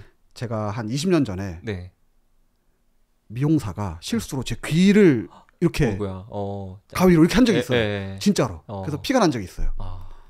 로봇이 더 잘할 거라고 생각합니다, 저는. 그러겠네요. 그것 또한 이제 자율주행처럼 이렇게 수령해. 참고로 로봇은 사람보다 반응이 느려서 내가 이렇게 움직이면 이렇게 위험하지 않을까? 모든 면에서 로봇이 더 빠릅니다. 일단 사람이 그 뇌에 그러니까 시각으로 인식해서 뇌에 들어가서 시간이. 내가 손을 움직이는 데까지 사람이 아무리 빨라도 뭐 0.3초인가 0.4초인가 걸려요. 근데 로봇은 이게 빛의 속도로 움직이기 때문에 지금 로봇은 뭐 사람보다 느리지만 앞으로 로봇이 발전하면 사람은 0.4초 걸리겠지만 로봇은 0.1초 만에 할 수 있습니다. 이게 신경 전달 물질이 이렇게 가는데요. 예. 사람의 한계 속도가 있습니다. 그러네요. 로봇은 빛의 속도로 움직입니다. 엄청납니다. 좋습니다. 그래서 미용사도 로봇이 더 잘할 거라고 봅니다. 그러면 예술 약간 민감할 수 있는 얘기. AI와 예술에 대한 이야기도 좀 빼놓을 수 없는 얘기일 것 같은데요. 예술 쪽에서 그게 가장 심한 것 같아요. 그냥 뭐 반대를 한다라는 측면에서 AI 정말 시위도 나서시기도 하고 뭐 할리우드 작가 혹은 웹툰 쪽이나 뭐 이런 쪽이 다 AI 반대 운동이 굉장히 심각하고 부정적으로 보이는 경향이 강한데 AI가 이제 글을 쓰거나 뭐 그림을 그리거나 이런 거를 이제 좀 예술로 볼 수 없다라고 좀 주장하시는 분도 많은 것 같은데 그거에 대한 좀 생각이 궁금합니다. 예술. 놀랍게도 제일 먼저 인공지능의 영향을 받았달까 타격을 받는 분들은 오히려 개발자나 아까 얘기한 인공지능 연구자나 과학기술 연구자들이 오히려 왜냐하면 전통적인 기술이나 전통적인 연구 방법들이 딥러닝에 의해서 인공지능에 의해서 구세대가 돼버린 게 너무 많아서 먼저 타격을 받았지만 이 커뮤니티는 본인들에게 책임이 있기 때문에 책임을 못 돌리고 있는 거죠. 시위를 할 수가 없는 거예요. 자기들이 만들었기 때문에. 자기들이 만들었기 때문에 시위를 할 수가 없다. 두 번째로 이제 예술이 영향을 많이 받고 있죠.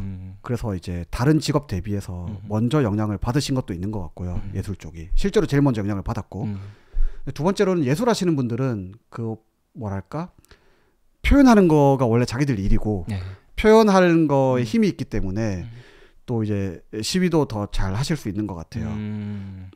그리고 목소리도 내실 수 있는 것 같고 또 인플루언서들도 많고 그래서 이제 좀 더 화제가 되고 있는 것 같은데 어쨌든 앞으로 수많은 직업들이 나서서 하실 말씀들을 예술이 좀 먼저 했다 정도로 이해하고 있고 예술이 다른 게 특별해서가 아니라 먼저 그걸 맞았기 때문에 라고 이해하고 있고요.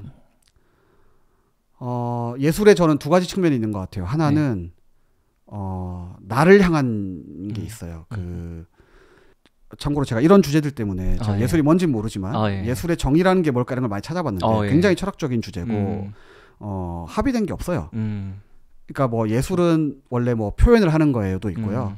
뭐 예를 들면 예술은 그냥 예술가들이 하는 걸 예술이라고 해요. 이런 말까지 있어요. 심지어. 그러니까 예술의 정의가 되게 다양한데 방금 얘기가 농담이 아니라 진지하게 나오는 얘기예요. 예술가들이 하는 걸 예술이라고 합니다.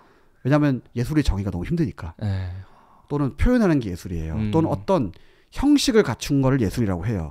막 이런 여러 가지 정의가 있을 정도로 예술은 정의하기 힘든 거예요. 근데 어쨌든 제가 생각하기에 뭐 본인의 어떤 마음을 담아서 하는 행위 그 자체를 예술이라고 본다면 그거는 인공지능이 대체할 수 없어요. 내가 일기를 쓰는 게 나의 예술 행위다. 내가 그림을 그리는 그거 자체가 예술이다. 그러면 그건 인공지능이 대체할 수 없어요. 왜냐하면 내가 그림을 그리지 않는 이상 제가 자주 하는 말이 있는데 인공지능이 다 해도 나 대신 놀아주는 건 못하거든요. 인공지능이 나한테 떠먹여줄 수는 있어요. 음식을 요리해가지고 떠먹여줄 수는 있는데 나 대신 놀지는 못해요. 인공지능이 놀 수는 있겠지. 근데 그건 인공지능이 노는 거고 내가 노는 걸 인공지능이 대신해줄 수는 없거든요. 그러니까 만약에 예술이 내가 뭔가를 하는 행위라면 그걸 인공지능이 대신할 수는 없다고 봐요. 그래서 그거의 가치는 영원할 거라고 봐요. 내가 어떤 예술적인 뭔가를 한다라는 건 영원하겠죠. 근데 그게 아니라 예술이 남에게 주는 어떤 작품으로서의 그것도 있는데 심지어 그 작품으로서의 뭐에 보면 그 인생이 담겨서 가치를 주는 것들이 있거든요. 그렇죠. 작가의 스토리나 이런 거. 그것들이 뒤에 깔려 있기 때문에 작품인 경우가 있거든요. 그런 건 또 인공지능이 대체 못할 수도 있겠죠. 그러네요. 근데 그냥 그런 거 말고 그냥 뭐 상업 예술이랄까. 그러니까 뭔가 인생과 별로 관계가 없는 거예요. 그냥 뭐 그림이 예쁘다. 뭐 그림이 멋지다. 뭐 아니면 뭐 영화가 뭐 감동을 준다. 영화가 감동을 주는 게 예를 들면 꼭 그 배우여야 될까? 뭐 우리 토이스토리 같은 애니메이션 보고도 감동을 받는데 그럼 우리가 그 토이스토리 애니메이션의 작가를 알까? 뭐 만화가를 알까? 모르잖아요. 그냥 토이스토리 그 자체가 감동인 거잖아요. 그러면 토이스토리는 예술이 아니냐? 뭐 또 누가 쉽게 예술이 아니라고 말 못하겠죠. 그럼 토이스토리 같은 예술은 인공지능이 만약에 토이스토리 뭐 10을 만들었어요. 사람이 감동을 안 받을까? 더 받을 수도 있을 것 같습니다. 더 받을 수 있겠죠. 맞아, 더 받을 수는 있겠지. 진짜 막 사람의 심리를 막 잘 이용해가지고 막.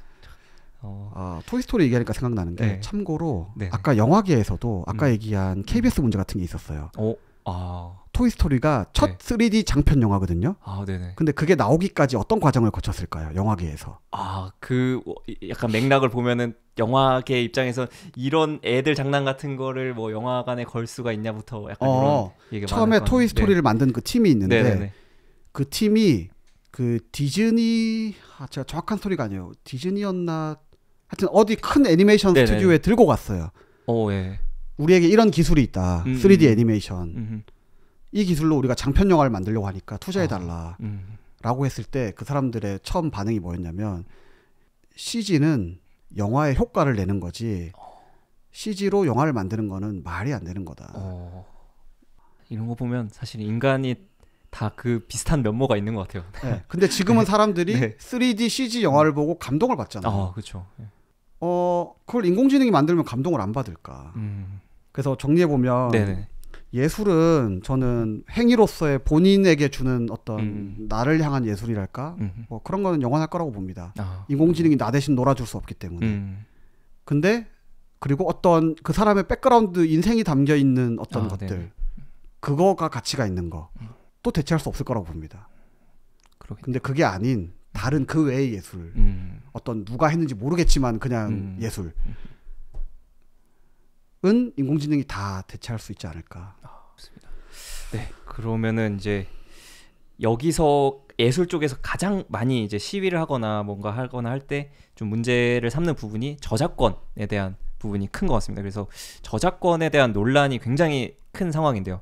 지금 현재도 그 메타, 오픈 AI 이런 데서 다 저작권 소송을 맞은 상황이고, 그래서 이 어떤 소설 뭐 영화 이런 시나리오 뭐 등등 이미지 등등에 대한 것을 이제 그거를 학습에 이용하는 것이 과연 저작권 침해라고 할 수 있을까에 대해서 좀 논쟁이 있는 상황인 것 같습니다. 그래서 오픈 AI에서 최근에 발표한 주장에 따르면 저작권 법이라는 거는 사상 표현을 보호하지 사상 자체를 보호하는 건 아니다라고 하면서 이 오픈 AI에서 학습하는 건 결국에 그런 단어의 빈도나 뭐 문장의 유형 그리고 주제 표시 같은 통계적인 이런 거를 이용해서 뭐 벡터를 만들어서 이렇게 학습을 하고 할 텐데 그런 거는 이제 보호 대상이 아니다라고 좀 주장을 하는 상황도 일어났는데 대표님 생각으로는 어떠신지 이런 저작권 어떻게 봐야 될지 궁금합니다. 우선 현행 저작권법은 네. 어찌됐건 제가 잘 알지도 못하지만 별로 안 중요하다는 얘기부터 시작하고 싶어요. 아, 별로 안 중요하다. 오픈 AI가 저작권법에 대해서 그렇게 얘기한 거는 현행 저작권법의 어떤 뭐 기초 철학이랄까 기초 뭐 사상이 그렇다는 거고 이제 AI 때문에 다 바뀔 법이라는 건 사람이 만드는 거고. 아, 그러네요. 네. 그러니까 현행 저작권법이 어떻게 됐건 특허법이 어떻게 됐건 그거는 세상이 바뀌면 바뀌는 거기 때문에 법이라는 게 영원불변한 게 아니니까 그거는 일단 제가 잘 모르기도 하지만 몰라서 하는 얘기는 아니고 안 중요하다 일단 세상이 다 바뀔 거니까 그럼 어차피 이제 저작권법을 우리가 어떻게 만들어 나갈 거냐의 문제인 것 같고요. 네. 과거에 예를 들면 이제 많은 젊은 분들 조코님들도 잘 모르시겠지만 구글이 처음 나왔을 때 또 크게 저작권 이슈가 있었어요. 아 그래요? 그 어떤 이슈가 있었을까요? 그렇죠. 구글이 일단 크롤링을 다 했죠. 전 세계 문서를. 그럼 어떤 저작권 이슈가 있을까요? 그 크롤링 자체를 좀 반대하시는 분들도 계셨을까요? 네, 근데 저작권상 뭐가 문제가 될까요? 저작권상 구글은 크롤 검색을 위해서 하잖아요. 네네네. 그리고 검색 결과를 표시할 때 그 본문 중에 그 내가 넣은 검색어에 일치하는 부분을 표시를 하잖아요. 그 얘기는 뭐냐면 구글은 전 세계 모든 문서를 다 복사해서 가지고 있다. 저작권상 얼마나 심각한 문제겠어요. 그럴 수 있겠네요. 결국 그 데이터를 다 전 세계 웹에 있는 수많은 데이터를 구글은 누구 맘대로 다 복사해서 가지고 있느냐. 네네. 얼마나 큰 저작권 이슈가 있었겠어요. 그러네요. 실제로 큰 이슈였어요. 예. 네. 근데 뭐 저도 정확한 법이나 이게 뭐 옛날 얘기라 기억이 잘 안 나는데 아무튼 구글은 원래 그 당시에는 캐시된 페이지라는 기능도 있었어요. 그래서 구글 검색 결과에서 오른쪽 위에 보면 캐시된 페이지를 누르면 이 검색 결과가 왜 나왔는지 언제 크롤해서 그 당시에 페이지는 어떻게 생겼는지까지 나왔었어요. 그러니까 구글이 모든 캐시를 보여줬던 거죠. 자기들이 크롤한 거를. 근데 그거는 아마 지금 저작권법 이런 것 때문에 이제 캐시된 페이지는 기능이 사라진 것 같고 요새는 안 보이더라고요. 네. 아무튼 그 뭔가의 과정을 거쳐서 업계와 뭐 법과 뭐 이런 걸 통해서 이제 구글은 우리는 다 복제본을 갖고 있지만 그 복제본으로 서비스하지 않고 그냥 프리뷰만 잠깐 보여주고 링크를 해서 너희 사이트에 가게 해줄게 정도로 이제 뭐 이 세상이 합의를 본 거죠. 합의를 본 거군요. 네, 그게 뭐 저는 법 얘기를 하는 게 아니라 어떤 세상이 합의를 본 거고 그게 법에 담겼을 거예요. 그런 거죠. AI 저작권, 이 예술의 저작권 문제도 그냥 뭐 어떻게든 풀리겠지 내지는 뭐 오픈 AI가 하는 얘기처럼 현행법 가지고 할 얘기는 아닌 것 같고 그냥 어떻게 풀어야 될지를 이제 진지하게 논의해야 되는 때는 온 것 같고요. 그러겠네요.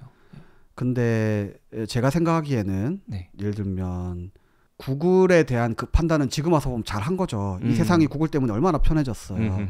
그것처럼 예술가들이 그냥 내 밥벌이에 방해돼라는 것만 내세워서는 이 흐름을 거부할 수는 없다고 봐요. 그거는 구글을 거부하는 거랑 비슷한 그런 게 될 거라서 어차피 이 세상이 그렇게 가만 안 놔둘 거거든요. 그러니까 예술가 분들도 소중한 분들이고 제가 그 직업을 뭐 어떻게 하자는 얘기는 아니고 이 세상의 흐름을 그냥 마냥 거부할 수는 없다. 그 이유가 그냥 내 밥벌이가 돼서는 안 된다. 그러면 인공지능 때문에 이러저러 할 텐데 뭐 예를 들면 최소한 예를 들면 구글의 그 크롤은요. 그 로버트.텍스트에서 내가 거부할 수는 있거든요. 그렇죠. 로버트.txt. 그렇죠. 나는 구글에 안 나올 거야.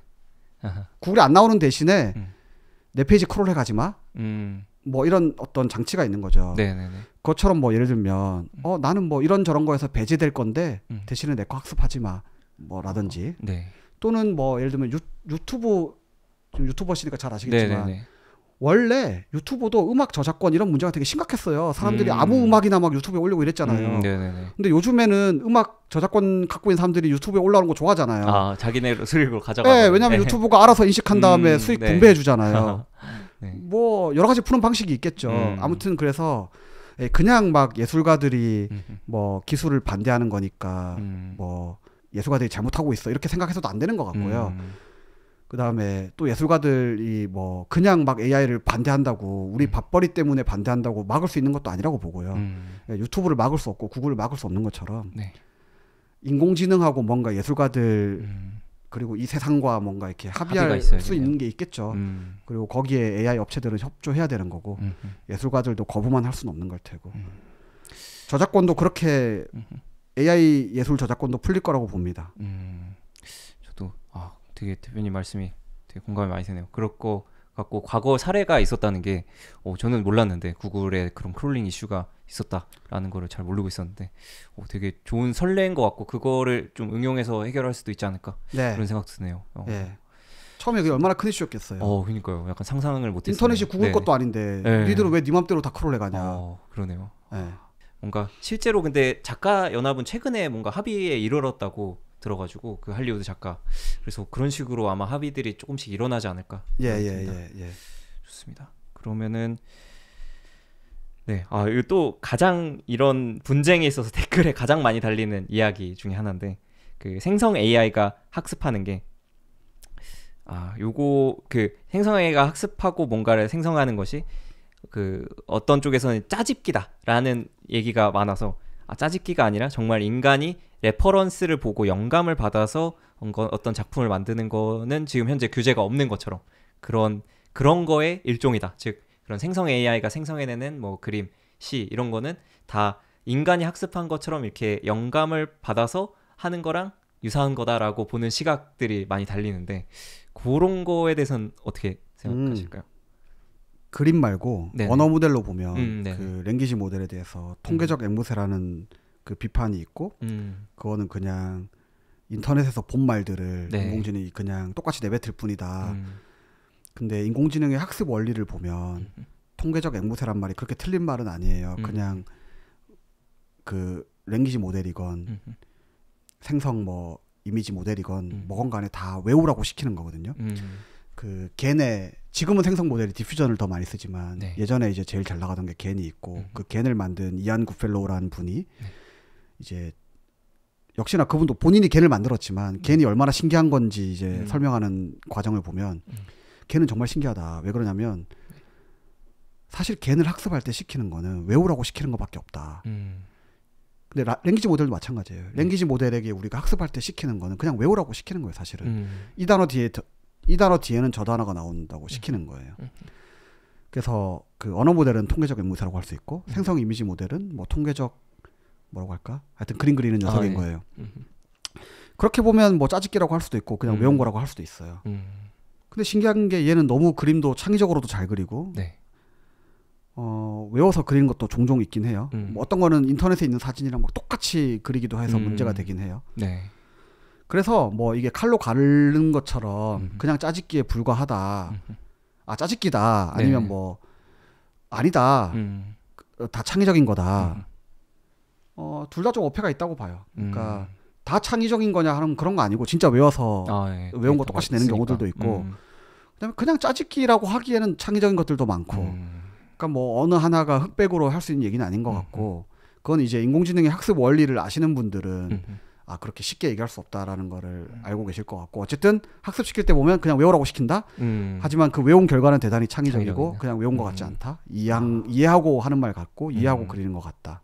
결국엔 이런 얘기가 나온 게 이런 아마 그 좀 사회 합의가 이러한 과정에서 갈등, 그러니까 서로의 의견을 얘기하다가 이런 얘기가 많이 나오는데 결국에는 앞에 말씀하신 것처럼 뭔가 협의가 돼서 이런 좀 것이 좀 정립이 돼서 좀 규제나 이런 거에 딱 깔끔하게 서로 윈윈할 수 있는 것이 좀 나와야 되긴 하겠네요. 합의에 이르러서. 그렇죠. 그게 지금은 저는 어떤 상황이랄까 어떤 수준으로 보냐면 또 이제 또 옛날 얘기를 잠깐 하자면 웹이 처음 나오고 나서 다음 카페, 네이버 카페 이런 카페들이 유행할 때 한국에서 되게 크게 잠깐만. 지금도 한국 실명제인가? 인터넷 실명제. 네, 지금도 인터넷 실명제가 있던. 참고로 아무튼 한국 인터넷 실명제가 되게 옛날 얘기가 아니에요. 요즘까지 계속 있었고 심지어 지금도 현행법일 수도 있는데 제가 기억이 안 나네. 그러니까 근데 그런 것들이 왜 나왔냐면 네이버 카페 단 카페 나오고 거기서 막 폭탄 제조 카페. 그다음에 뭐 뭐 자살 카페, 네. 막 이런 게 사회 문제가 되게 크게 되면서 이제 규제들이 막 생기고 그런 건 당연히 규제를 해야죠. 근데 거기서 좀 더 나가면 네. 이제 뭐 카페 자체를 뭐 어떻게 해야 된다. 네네. 뭐 그런 과정 중에 이제 인터넷 실명제도 나오고 막 이렇게 되는 거예요. 네네. 그러니까 세상이 급변할 때 사회가 좀 과하게 이렇게 좀 차단해 버리려고 하는 때도 있는 것 같아요. 예. 예를 들면 네. 구글 그 논의 때 만약에 이 인류가 검색 엔진을 거부했더라면 그러면 그런 세상을 상상해 볼 수도 있죠. 그건 진짜 논의 주제였기 때문에 한참 논란이었기 때문에 또는 한국에서 만약에 정말로 야 인터넷에 카페라는 건 안 되는 거야. 또는 카페는 미성년자 가입 안 돼. 참고로 놀랍게도 일본은 네. SNS였나? 메신저였나가 청소년 이용 거의 금지에 가까워요. 그래요? 예. 제가 일본에 잠깐 있었잖아요. 예. 그러니까 진짜 완전 법적으로 금지인지 뭔지 지금 기억이 좀 불분명한데 네네네. 그게 약간 딱 금지는 아닌데 예를 들면 학교에서 강력하게, 학생들에게 SNS는 못 하는 거야. 뭐 약간 이런 식으로 좀 돼 있는 그런 게 있어요. 그리고 SNS 서비스들도 다 뭔가 인증을 받아야 되고 뭐 부모 허락받아 뭐 이런 게 있어요. 그러니까 이게 사회마다 좀 다른데 네네네. 뭐 그러니까 구글이 금지된 사회를 생각해 볼 수도 있죠. 그러네요. 네. 그래서 네. 아까 AI 학습 이런 거에 대해서도 잘 받아들여야지 되지 않을까. 예. 그러네요. 예, 원리를 잘 이해하고 그걸 잘 이해를 못하고 그냥 너무 두려워해서 막 구글을 나쁜 놈 해서 없애버린다거나 SNS는 애들이 쓰면 안 되는 거야 하고 없애버린다거나 이런 건 좀 아니지 않나. 적절한 선을 찾아야 되지 않나. 그러네요. 예. 약간 양쪽에 절충이 필요한 그런 순간인 것 같습니다. 이제 좀 본격 아까도 얘기를 많이 하긴 했는데 이제 좀 더 구체적으로 AI로 인해서 직업이 없어진다라는 거는 굉장히 방향성이 합리적인 것 같아요. 그렇게 생각하는 게. 근데 이제 그러면 생존권 문제에 대해서 어떻게 해결할 수 있을까를 좀 고민해야 될 시점인 것 같은데 예를 들어 자율주행이 나오면 미국 인구의 어마무시한 숫자가 트럭 드라이버라고 합니다. 그래서 그 트럭 드라이버들이 다 일자리를 자율주행에 나오는 순간 사실 그게 제도화되는 순간 다 잃을 거기 때문에 그 경제적 가장들이 직업 잃는 게 어마어마하게 클 거고 또 아까 예술 쪽에도 말씀드렸지만 뭐 예술적인 거나 아니면 모델 쪽에서도 막 리바이스가 이제 AI 인간이 나와서 그거에 모델이 돼가지고 실제 모델도 막 어려워진다 이런 얘기도 많은데 이제 이런 기술 발전과 직업 기존 생존권 어떻게 해결하는 게 좀 합리적인 방향일까? 네. 저도 뭐 네. 아는 거 별로 없고 그냥 오래 생각해 본 것도 별로 없지만 네네. 제가 들은 얘기들 어차피 후보들이 많지 않은 걸로 봐서는 이 고민을 많이 해도 애초에 후보가 별로 없구나. 그리고 그나마 그럴듯하게 유일하게 들리는 게 그게 기본소득인 것 같고요. 그 기본소득 얘기가 왜 나오는지를 생각해 보면 진짜로 직업이 다 없어지는 거예요. 네. 근데 뭐 먹고는 살아야 될 거잖아요. 그리고 경제는 돌아가야 되고. 근데 그게 뭐 말이 안 되게 들릴 수도 있지만 또 한편으로 생각해 보면 인간이 민주주의를 도입한 게 얼마나 됐나. 몇백 년밖에 안 됐고. 그러네요. 자본주의 도입한 게 몇백 년밖에 안 됐잖아요. 그리고 뭐 기본소득이 아닌 뭐 어떤 게 있을까? 뭐 복지라는 게 있죠, 우리. 뭐 예를 들면 뭐 연봉이 얼마가 안 되잖아요. 그러면 연금이라는 제도도 있죠. 국가에 뭐 연금이라는 그다음에 한국은 뭐가 있지? 그 건강보험 같은 거 잘 돼 있잖아요. 건강보험도 있고 그리고 뭐 연봉이 얼마가 안 되면 소득세도 뭐 누진세 그런 게 다 사람이 만들어 온 그 몇백 년 안 된 제도란 말이에요. 그렇게 생각해 보면 뭐 근본소득이라 기본소득이라는 것도 뭐 꼭 말이 안 되는 게 아닐 그러네요. 수도 있죠. 충분히 뭐 어차피 이렇게 된 게 몇백 년밖에 안 됐고 세상이. 근데 그러니까 그게 좋다는 게 아니라 저는 그나마 제가 들은 것 중에 사람들이 많이 고민해봐야 아직까지 나온 게 기본소득밖에 없는 것 같고 그나마 내가 듣기에 말이 되는 게 기본소득이구나. 근데 그런 고민하는 이유는 이해가 되는 거예요. 그러니까 진짜로 다 직업을 잃을 수도 있을 것 같거든요.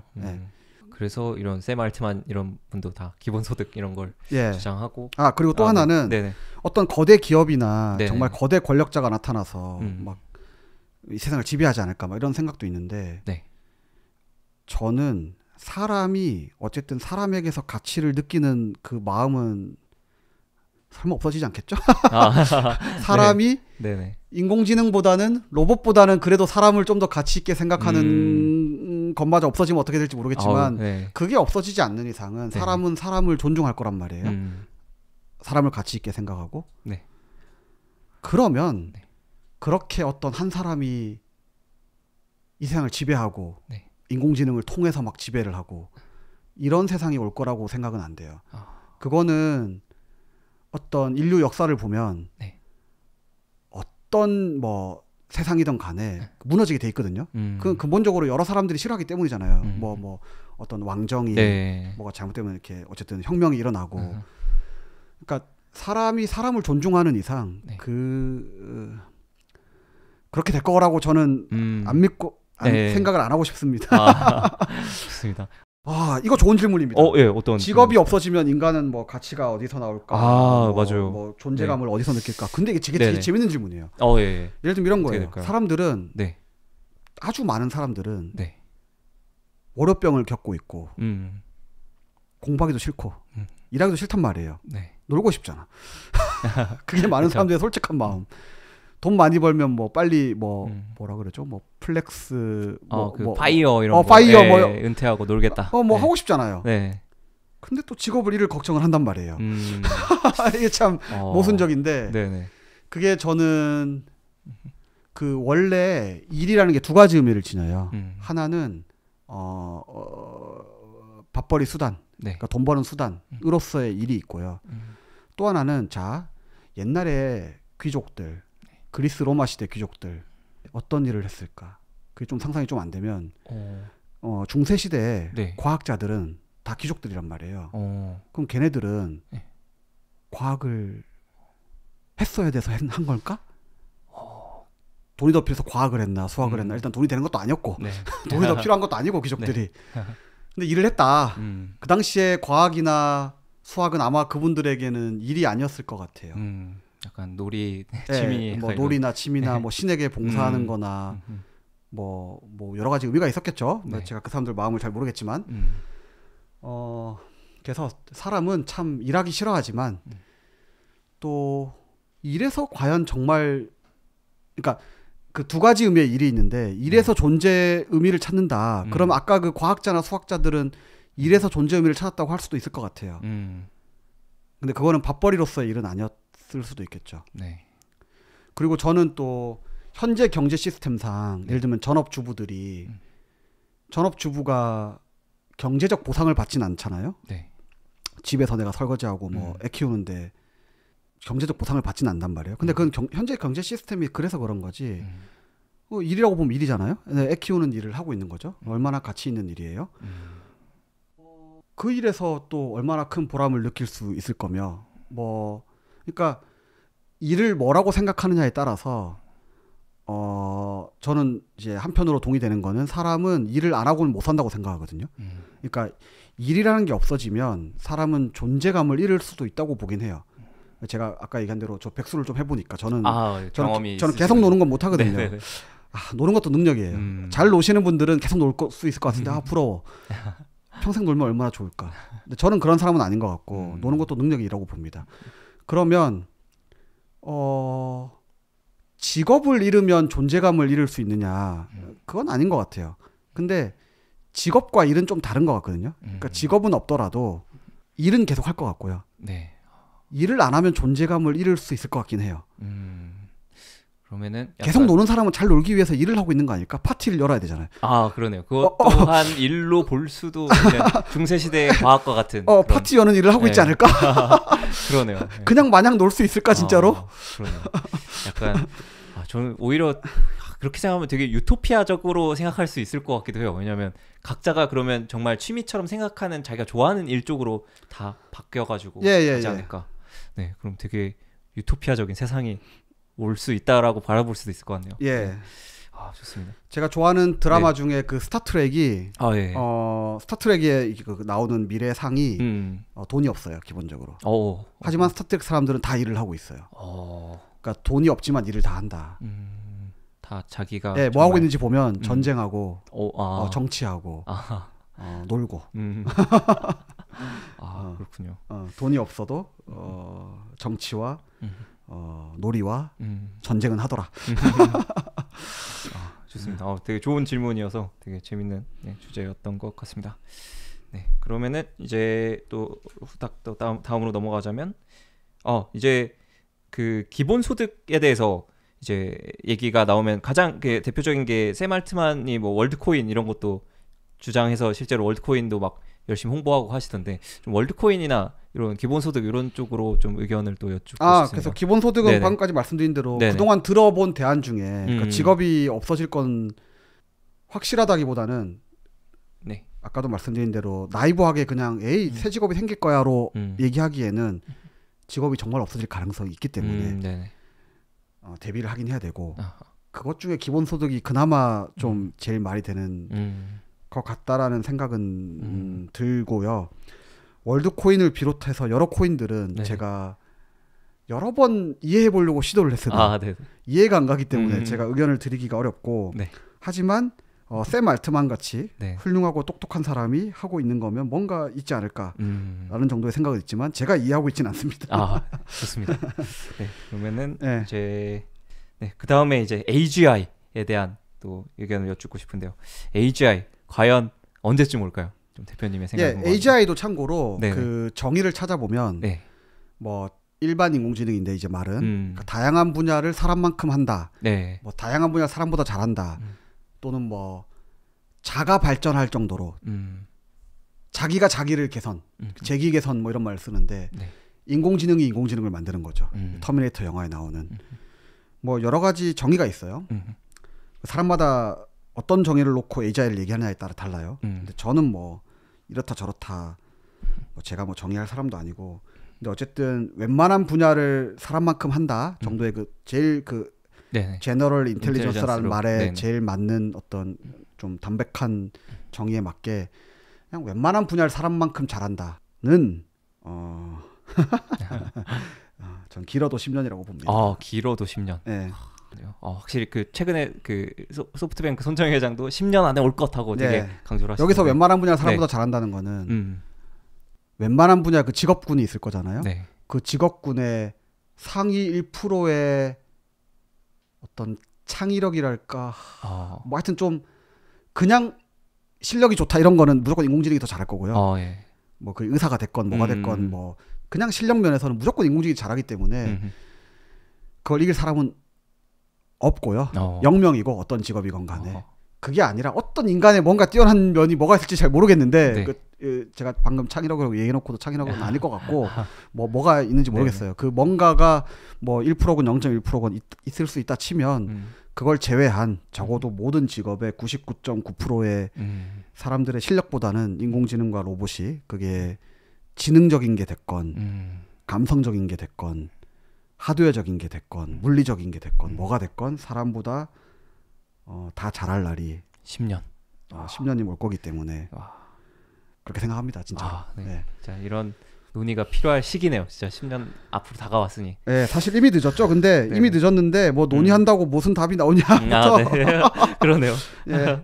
네. 그러면은 AGI가 약간 어떤 형태로 달성될 거라고 보시나요? 저는 막 그 예를 들어 지금 랭귀지 모델 이런 거가 이제 멀티모달로 되면서 그게 살이 붙어가지고 결국에 그게 AGI 형태로 갈 것인지. 저는 네네. 랭귀지 모델 말 나올 때부터 이거 유행어다 곧 사라질 거다라고 얘기했는데 왜냐하면 딥러닝의 원리로 볼 때 랭귀지 모델은 그냥 언어를 학습해서 랭귀지 모델인데 그게 놀라울 뿐인 거지.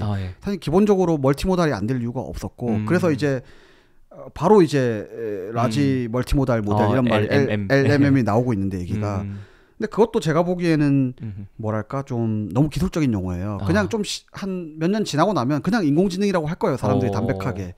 LMM 이런 것들은 네네. 약간 뭐랄까 뭐 굳이 뭐 안드로이드, iOS 막 이런 얘기를 한다거나 하여튼 좀 너무 기술적인 얘기예요. 근데 스마트폰이 그냥 스마트폰이지 뭐 안드로이드 이런 거 뭐 사람들 관심 없거든요 이제. 그래서 그냥 스마트폰이 되는 것처럼 그냥 인공지능이 될 거다. 그러면 LLM 뭐 이런 게 중요한 게 아닌 거예요. 근데 그게 딥러닝만으로 달성이 될 거냐 아니면 딥러닝 플러스 뭔가로 달성이 될 거냐 예를 들면 뭐 바이오 뭐 이름 기억이 안 나지. 무슨 칩, 바이오닉 칩, 뭐 이런 어떤 하드웨어적인 뭔가가 또 따라줄 거냐, 뭐 여러 가지 기술이 있는데 양자 컴퓨터 이런 거. 네, 양자 컴퓨터도 있고 그렇죠. 근데 뭐 그게 더해져서 될지 못 될지 모르겠는데 어쨌든 확실하다기보다 딥러닝만으로도 될 것 같긴 해요. 오, 딥러닝만으로. 예. 지금의 딥러닝만으로도, 지금의 발전 속도만으로도. 근데 거기에 이제 양자 컴퓨터나 뭐나 뭐가 더해지면 더 놀랍게 되겠죠. 그러니까 딥러닝만으로도 라지 멀티모달 모델이 될 거고, 그 라지 멀티모달 모델은 이미 보여준 게 사람의 모든 능력을 뛰어넘을 수 있다. 암기를 시켰지만 이해를 할 수 있다라는 걸 계속 보여주고 있기 때문에 그게 안 될 분야가 없어 보인다. 진짜? 언어도 되고 보고 듣고 말하고 뭐 다 되기 때문에 못할 부분이 없을 것 같다. 근데 거기에 이것저것 기술이 더해지면 더 잘 되겠죠. 그러게요. 네. 그렇게 생각합니다. 진짜 거의 다 온 것 같습니다. 보면 GPT-4V 막 이런 거 실험한 거 보면은 진짜 놀랍더라고요. 예. 이건 저는 올 게 왔다고 생각하는 거지. 안 될 리가 당연히 없는 거. 올 게 왔다. 예. 예상을 하고 계셨군요. 예상보다 빨리 올 뿐이죠. 늘 놀래고 있습니다. 그렇습니다. 네. 그러면 이제 또 다음으로 가면 이제 약간 또 이거는 진짜 좀 답이 없는 좀 주관적인 질문일 수 있는데, 이제 LLM 같은 경우에 이제 좀 다음 단어를 그냥 그 통계적으로 뭐 예측해서 생성한다 이런 얘기가 많은데, 그렇다면은 그 LLM이 의식을 가졌다고 할 수가 있을까요? 약간 의식이란 좀 무엇일지부터 생각을 해보게 일단 되는데, 의식도 아까 AGI 이런 것처럼 정의를 제가 여러 번 찾아봤는데 합의된 정의가 없어요 일단. 그러니까 얘기하기 힘든 부분이에요. 의식이란 게 뭔지부터 일단 합의를 하고 시작을 해야 되는데 그것부터 어렵고요. 의식과 자의식은 또 좀 다른 얘기잖아요. 자의식이라고 하죠. 네. 근데 예를 들면 신비주의, 뭐 영혼 이런 얘기를 떠나서 좀 과학적으로 보자면 예를 들면 뭐 유명한 얘기로 이제 양자역학 같은 거를 뭐 아인슈타인조차 받아들이지 않았다, 받아들이기 힘들었다, 뭐 이런 얘기가 있잖아요. 그게 근데 결국에는 과학자들이 받아들일 수밖에 없는 게 이해가 되건 안 되건, 왜 세상이 왜 이런지 뭐 모르겠지만 실제로 일어나. 어쨌든 실제로 양자역학의 공식은 너무 정확하게 맞는단 말이에요. 그러면 과학적으로는 받아들일 수밖에 없는 거예요. 그리고 옛날에 뉴턴이 사람들이 뉴턴한테 물어봤었어요. 야, 너 중력을 본 적 있냐? 근데 뉴턴이 한 대답은 뭐냐면 난 중력을 본 적이 없고 그럼 왜 중력 공식이 그렇게 되냐? 난 모른다. 하지만 내 공식은 맞다 이거였어요. 뉴턴의 대답은 간단하게 얘기하면. 그러니까 과학은 원래 그래요. 맞는 게 짱이에요. 누군가 어떤 이론을 얘기했고 그 이론이 반박되지 않고 계속 입증된다고 하는데, 반증되지 않고 계속 입증이 되면 살아남는 거죠. 야, 뉴턴 말이 맞네? 뉴턴의 계산대로 되네? 양자역학의 그 공식대로 되네? 한 맞는 거거든요. 그런 과학적인 입장에서 보자면 야, 자의식이 있나 없나, 자의식이 뭔지도 모르는데 일단 우리가 자의식을 뭐 어떻게 얘기해보자. 그러면 자의식 판별 기준이라는 걸 뭐 만들어요. 예를 들면 그 뭐 아까 자의식은 아니지만 튜링 테스트 같은 거 있잖아요. 튜링 테스트에 이제 그렇게 나온 거죠. 그러면 과학적으로 봤을 때 그렇게 그냥 맞으면 맞다고 인정해주자. 그 원리가 뭐건 됐건 내부가 뭐가 됐건 인정할 수밖에 없다라고 치면, 만약에 튜링 테스트를 통과했어요. 적어도 뭐라고 해야 될까? 사람처럼 말한다는 걸 인정해줘야 되는 거잖아요. 그 다음에 어떤 자의식 테스트라는 걸 우리가 만들었어. 근데 얘가 다 통과하는 거예요, 자의식 테스트를. 있다고 인정을 해야겠네요. 그럼 있다고 인정을 해야 되지 않을까? 그게 과학적인 태도 아닐까? 그러네요. 뭔진 모르겠지만 뭔가 의식이라는 거에 기준을 좀 세워봤을 때 막 원리는 모르겠지만 만들었더니 이게 통과를 했다면 사실 있다고 볼 수는 있겠네요. 기준을 만들 수 있다면, 기준을 만들었다면. 사람은 근데 그걸 인정하기 싫으니까 기준을 계속 바꾸겠죠. 한국 그 올림픽의 양궁 기준이 계속, 태권도 기준이 계속 바뀌고 양궁 기준이 계속 바뀌듯이 이건 의식이 아니다. 사람은 이건 의식이 아니야, 이건 의식이 아니야, 계속 바꾸겠죠 기준을. 근데 아무리 기준을 바꿔도 얘가 다 통과해. 정말 의식을 가졌다라고 인정할 수밖에 없을 만한 발전이 또 일어날 수 있지 않을까라는 생각이 드네요. 참고로 인공지능에 대해서 그런 말이 있어요. 인공지능은 어떤 인공지능의 정의 중에, 그러니까 사람들이 하도 자꾸 거부하니까 인정을 하지 않고, 인공지능은 컴퓨터로 달성할 수 없는 것이라는 농담이 있어요. 무슨 얘기냐면 네가 뭘 컴퓨터로 만들어 와도 그게 컴퓨터에서 돌아가는 이상 그건 인공지능이 아니다. 어차피 안 된다는 거예요, 인공지능은. 무조건 다 반박할 거라는 거예요. 그냥 인공지능이랑 없다, 약간 이런. 네, 그러니까 네. 근데 이미 10년 전 기대에 비하면 지금 인공지능 이미 다 달성된 거예요. 10년 전의 기대에 비하면. 그리고 튜링 테스트 이미 한 반쯤 통과한 거예요, 사실.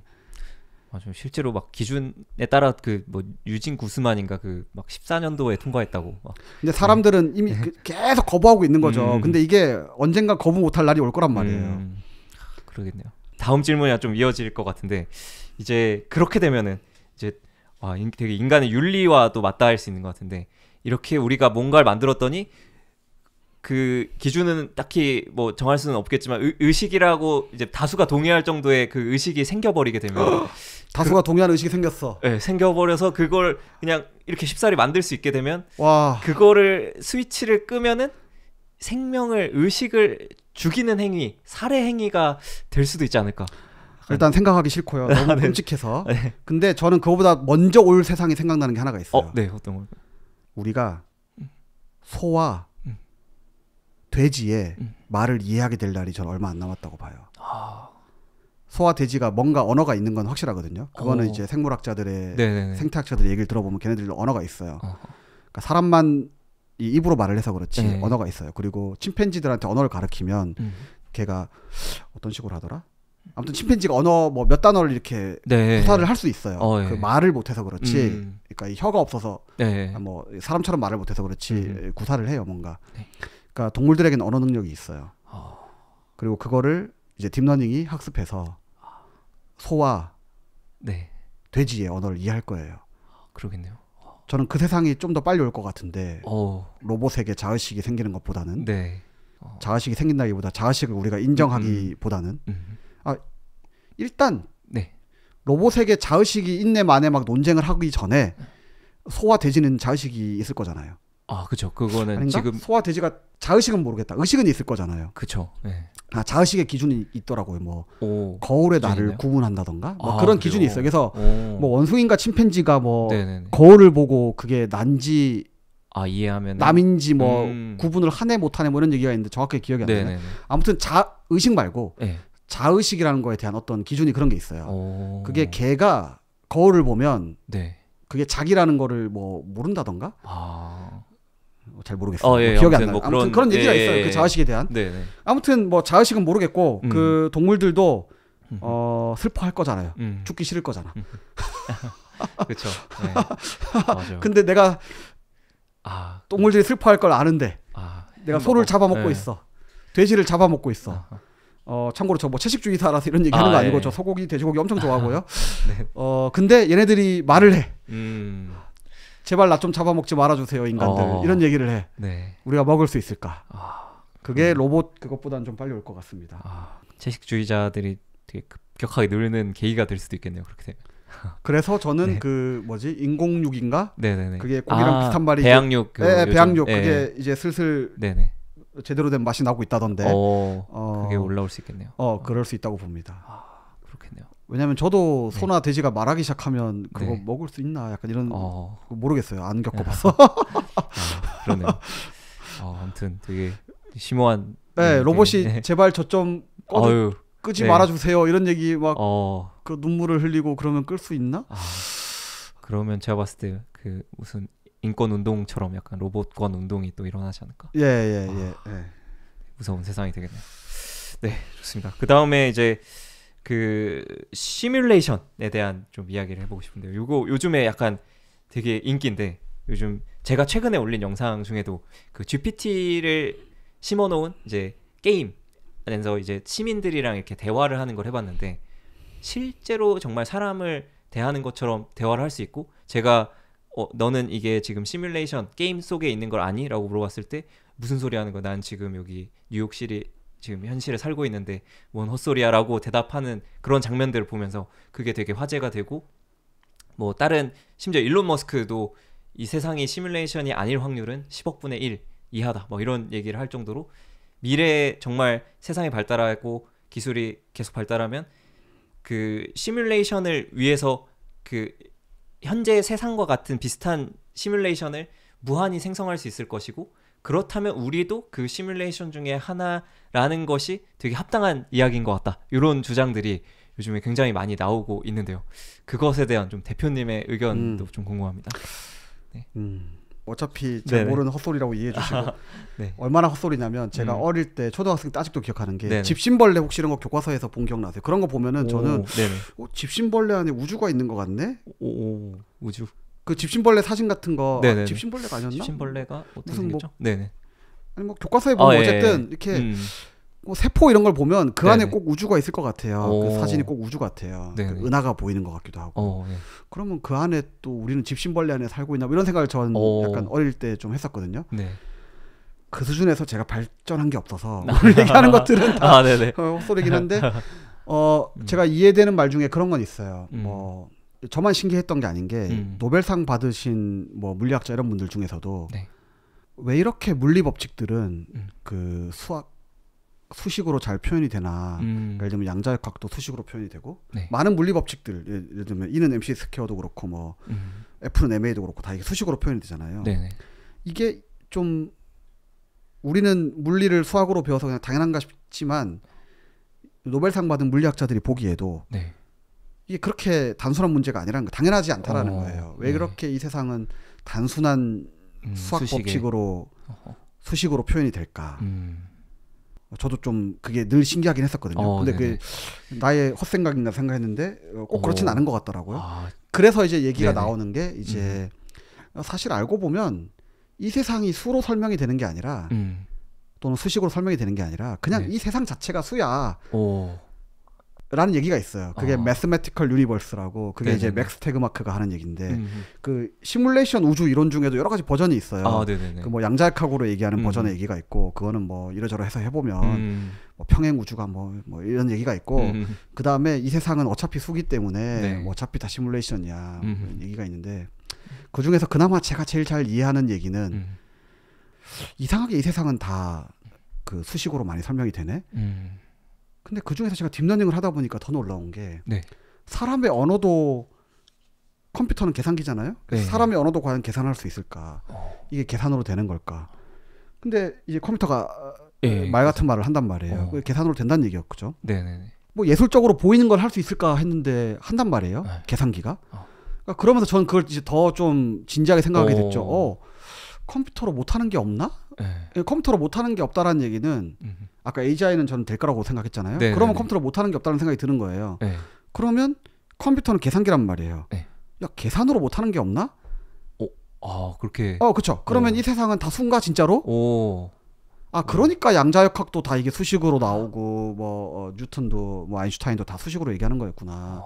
그러면 뉴턴이나 아인슈타인은 되게 단순한 수식을 발견했을 뿐인 거고 양자역학은 좀 더 복잡한 수식인 거고 지금 딥러닝이 하고 있는 것들은 훨씬 더 복잡한 어떤 수식들을 얘가 찾아내고 있구나. 뭐 그림 그리는 어떤 사람 내의 수식, 뭐 이런 거를 막 사람의 언어의 수식 이런 거를 딥러닝이 발견해내고 있구나. 이 시뮬레이션 우주를 만든 창조주는 너희 요건 몰랐지 하고 있었는데 요것도 다 계산이야 너희 몰랐지 라고 하고 있었는데 이제 인간들이 딥러닝을 통해서 우리가 모르긴 했는데 하다 보니까 뭐 알아냈네요 뭐 약간 이런 느낌의 그게 제가 그나마 유일하게 이해되는 얘기다. 뭐 평행 우주 이런 얘기는 도저히 뭔 얘기인지 잘 모르겠고 그래서 이 세상은 정말 수로 많이 설명이 된다. 그런 것 정도를 이해하고 있습니다. 흥미로운 이야기인 것 같습니다. 네, 이제 좀 전반적으로 저희가 이제 많은 이야기들 인공지능에 대해 특히 좀 이야기를 많이 나눠봤는데 좀 전반적으로 정리하자면 소감이 좀 어떠실지 이런. 너무 전반부의 그 얘기를 아까 한번 정리했던 것 같고 후반부는 참 뭐 좀 그냥 좀 부끄럽습니다. 저의 뭐랄까 내 피셜을 너무 헛소리를 많이 한 것 같아서 좀 부끄럽습니다. 아닙니다.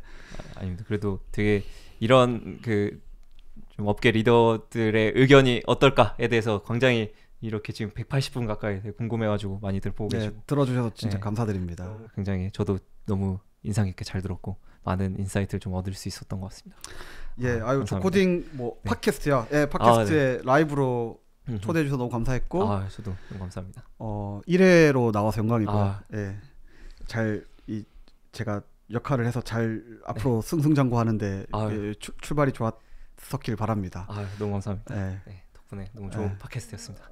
네, 그러면은 이제 팟캐스트는 마치도록 하겠습니다. 좋아요 혹시 안 누르신 분들 한 번씩 부탁드리고요. 아, 고맙습니다. 네, 감사합니다. 고생 많으셨습니다. 고맙습니다. 감사합니다.